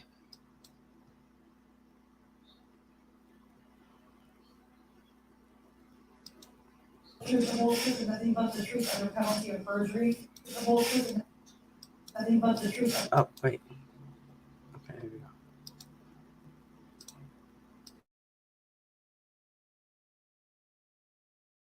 Truth, the whole truth, and nothing but the truth under penalty of perjury. Yes, Can't hear you. Yes, Your Honor. Go ahead. The words expressed by everyone that has spoken, including the parents, have impacted me to my innermost core. With that being said, I understand and acknowledge that it pales in comparison to the pain, trauma, and emotions that you all are feeling. It's impossible to convey the depth and breadth of how sorry I am to each and every one involved. The visions of your testimonies will forever be present in my thoughts. Thank you.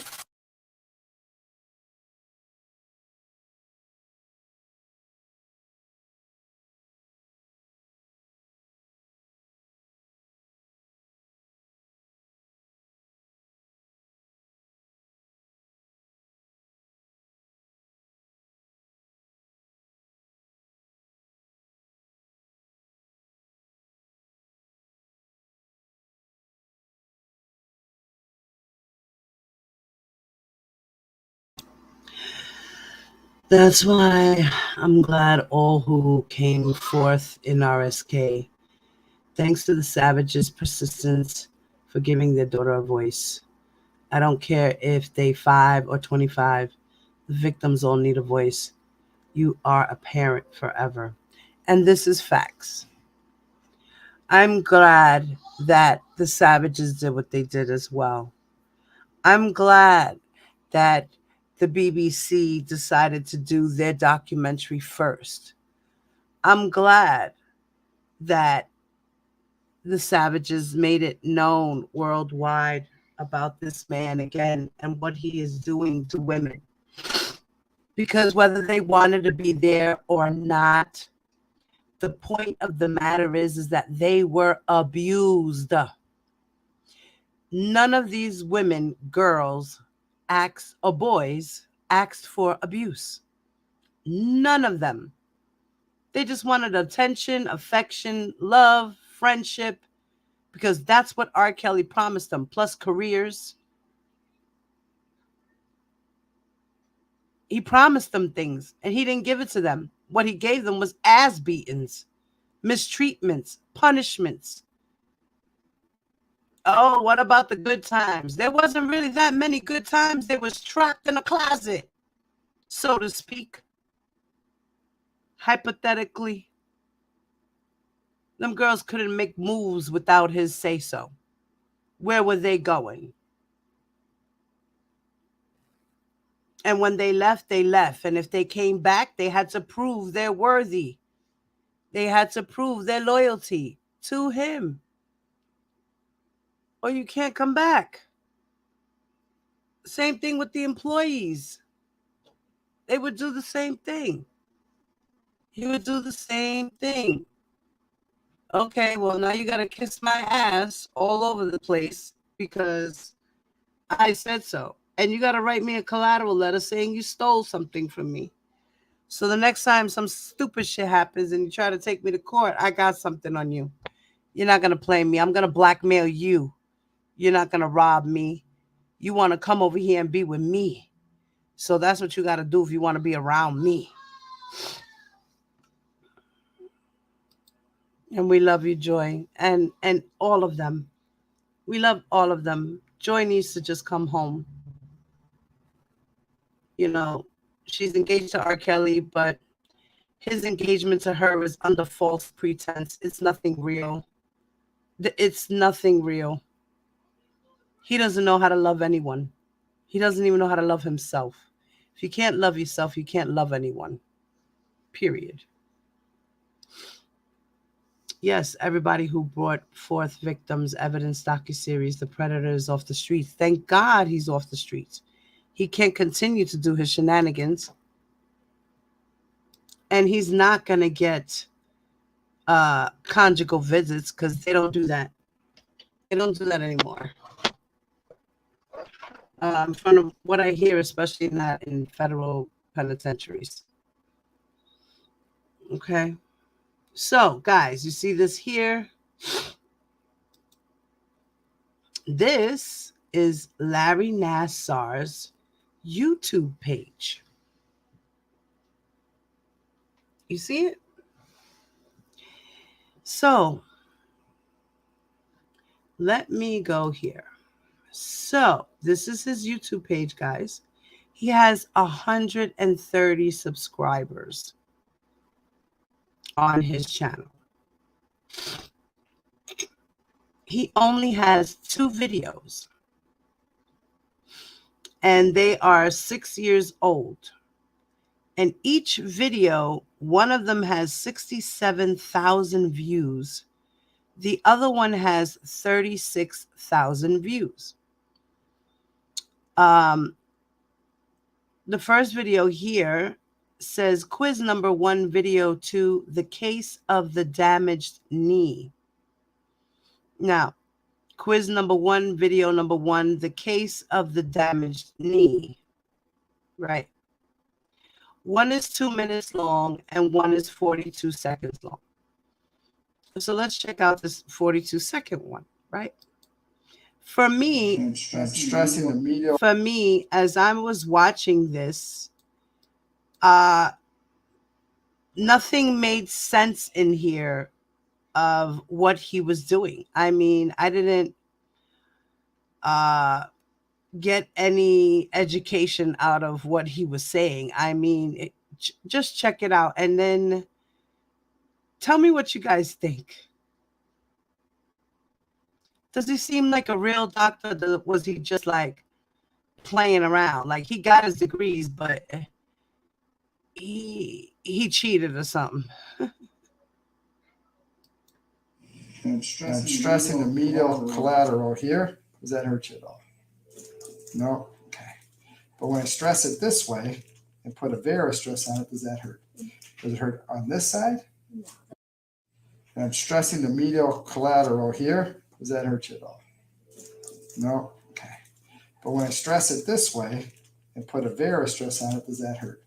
Does it hurt on this side? No. It hurts on this side. So when I compress these 2 bones, that's when it hurts. Right?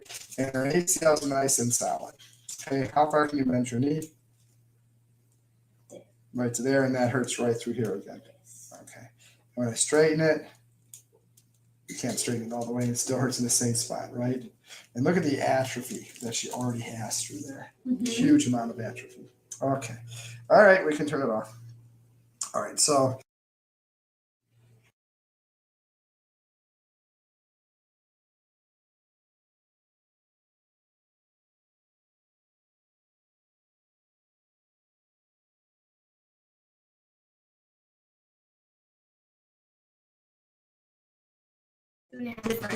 you're doing a 2.5 front tuck, and what did you do? Landed the 2.5. Uh-huh. And felt a pop. Where'd you feel the pop? Down here. Down there, you felt the pop right down here. Okay. Did you feel your kneecap move at all? No. Did you feel your knee here at all pop at all? No, but you felt the pop and you felt it down through here. Mm-hmm. Okay. And where's most of your pain at? On the side here. On the side there. Okay. And you've been in the splint for how long? 10 days. 10 days. And it's still that swollen. Mm-hmm. Right? Can you make a quad muscle? Okay. It's hard to make that muscle, isn't it? Yeah. Can you make this one? Oh, yeah, big difference between the two legs, isn't it? Okay. Yeah. All right. And is there any numbness or tingling down your leg? No. So most of the pain is right through here, right? Kind of like up the side. Up the side. Okay. Yeah. All right. And when I come in and actually push right here, is that sore? A little bit. How about here? A little bit. Here. Yes. Yep. And here. Yeah. All right. So when I come across here, sore, sore, sore. What about when I come across this side? Right there. There's sore on this side too, right? Okay. And how about up here? And over here? Not really. And when I move the kneecap, that doesn't hurt. So most pain is right through here. And when I squeeze it like this, does that hurt too? Not really. When I squeeze there. A little bit. When I come up a little bit higher and squeeze. So just right there. Okay. So again, it's like right across through here, comes around, and then comes around through there. Let you feel it. How much is in the back? I don't Feel anything? Okay. So the pain is here, comes across, and a little bit through here. Yes, but like this part really just when you touch When you touch it. Yeah, like the movement and stuff really just hurts on the side Over through here. there. All right.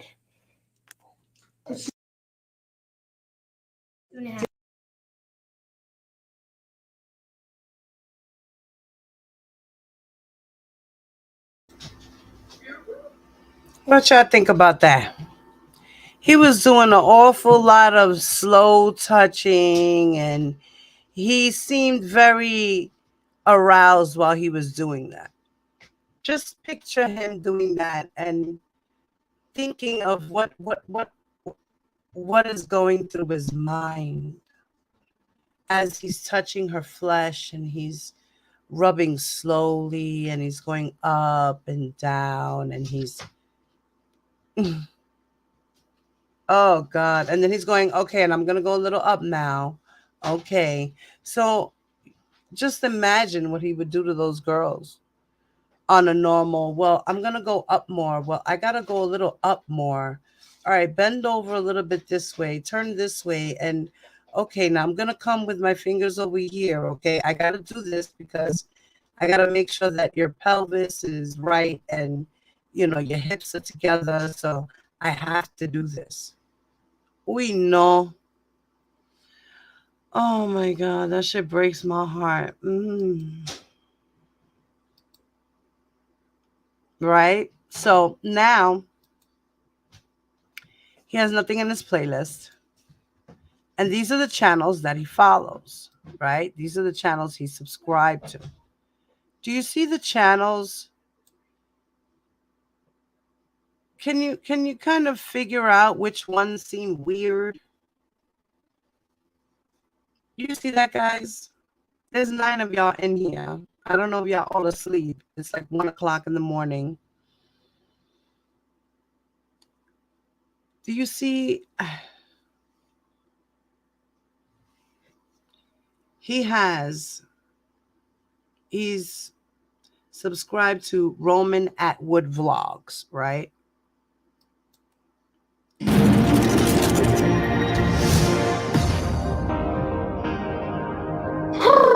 Here we go. I hope you're doing good. I hope you're feeling good. Welcome to, I think, is a pretty exciting video. This is going to just be a new chapter of this channel. And I think before we I haven't said that forever. Before we warp to this chapter, I think it'd be cool and important to kind of look at the previous chapters. I love you. My family loves you. Let's jump in to chapter 1. This is really where it all started.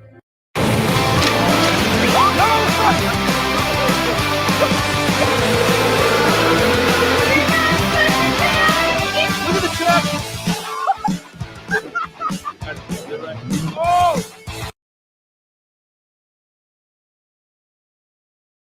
So the first one there is like a family page, right? And then the second one here with the little girl, check it out.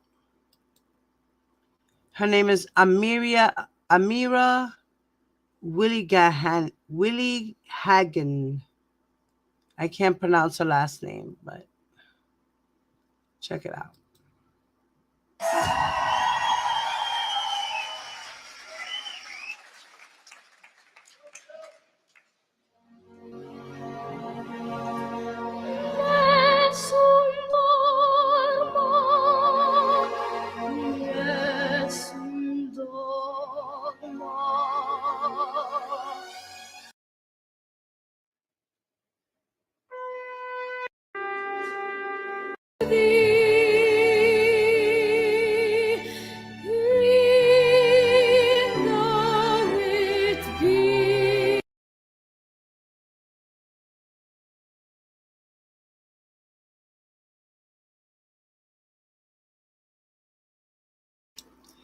Now, that last video right there is the girl now at her older age. And on the screen right here, as you guys can see, this is her at a younger age, which it was about 8 years ago. This video that's on the screen here. And the one that I just got out of now with her with that gown is present day. So this young lady is a little opera singer. So he's into her channel. Okay. Then here is the United States Army Field. You could pretty much figure that it's just like an army page where they do band. So he likes listening to band music. He likes listening to band music. And then he has this one over here where this guy also is a singer or an entertainer, shall I say, an entertainer's page. And Guns N' Roses, like they got, you know, this Antonio Carlos guy, right? Then there's Symphony's World. Hi guys, welcome to Symphony's World. Today we are at Walmart to get an LOL flavor, and I've been saving up for this. So I'm really excited.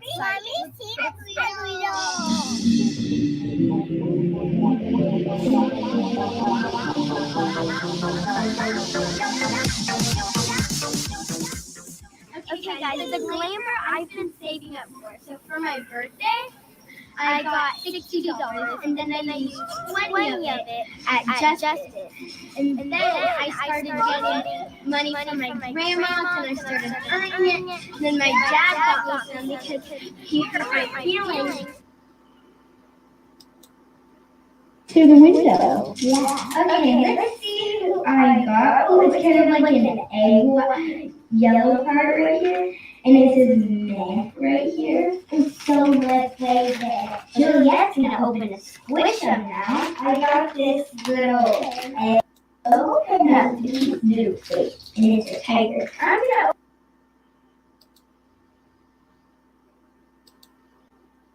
That is the creepiest shit ever. What? Are you kidding me? He subscribed to this little girl's channel. She's got 91,000 subscribers. Okay.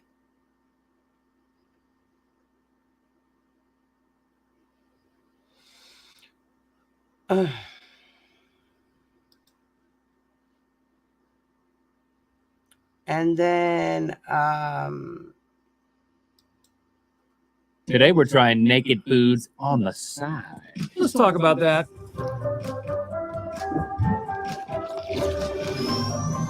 like these guys talk about food and things of this nature on this channel. And he also follows this kid. Can you see me? Oh. Fix that? Oh, that's too bright. Oh, that's. Oh. What it is, what it be, what it do, doe. I am joined here by Lauren, which means you're about to get a challenge from Lorex. Today we're going to do the yoga challenge, and we are going to dominate the challenge. We're going to do better than any other. Okay.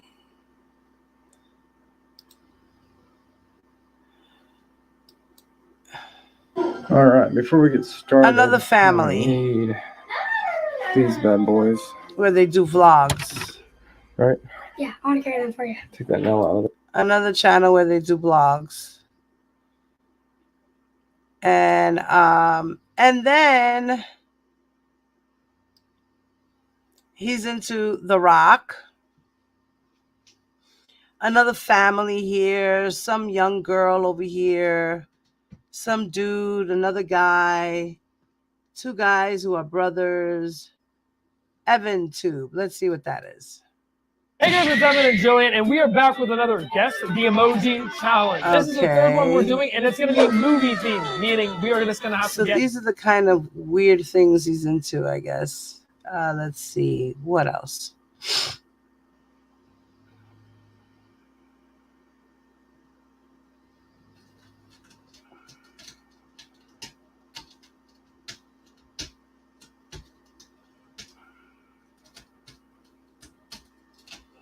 Okay. Look, USA Gymnastics. He's also following them as well. Another young girl, vlogging corner over here. Another young girl, K-Baby. Sabrina Carpenter. Improv everywhere. He's I don't know, he seems kind of, let's see, any other kiddie channels? The Odd One is out. Popular MMOs. Secret stuff. I'm surprised they haven't taken down his YouTube channel. Let's see. Okay. So this is his YouTube channel, guys. That's crazy. They need to get his shit off the air. Like, how about that? Seriously. Yeah, they're young girls. You see that? These are like young girls. What is he doing? Like, I don't know. I cannot. Well, guys, this is the end of the live to our part 3 to the story of Larry Nassar and his predatory ways. Guys, if you are on the replay, please make sure you leave your comments in the comment description below. In the comment portion of the video, please. If you are not subscribed to my channel, please subscribe to the channel. Thank you. Make sure you hit the like button on your way out, guys. I love y'all. Please don't forget, hit that like button. Peace.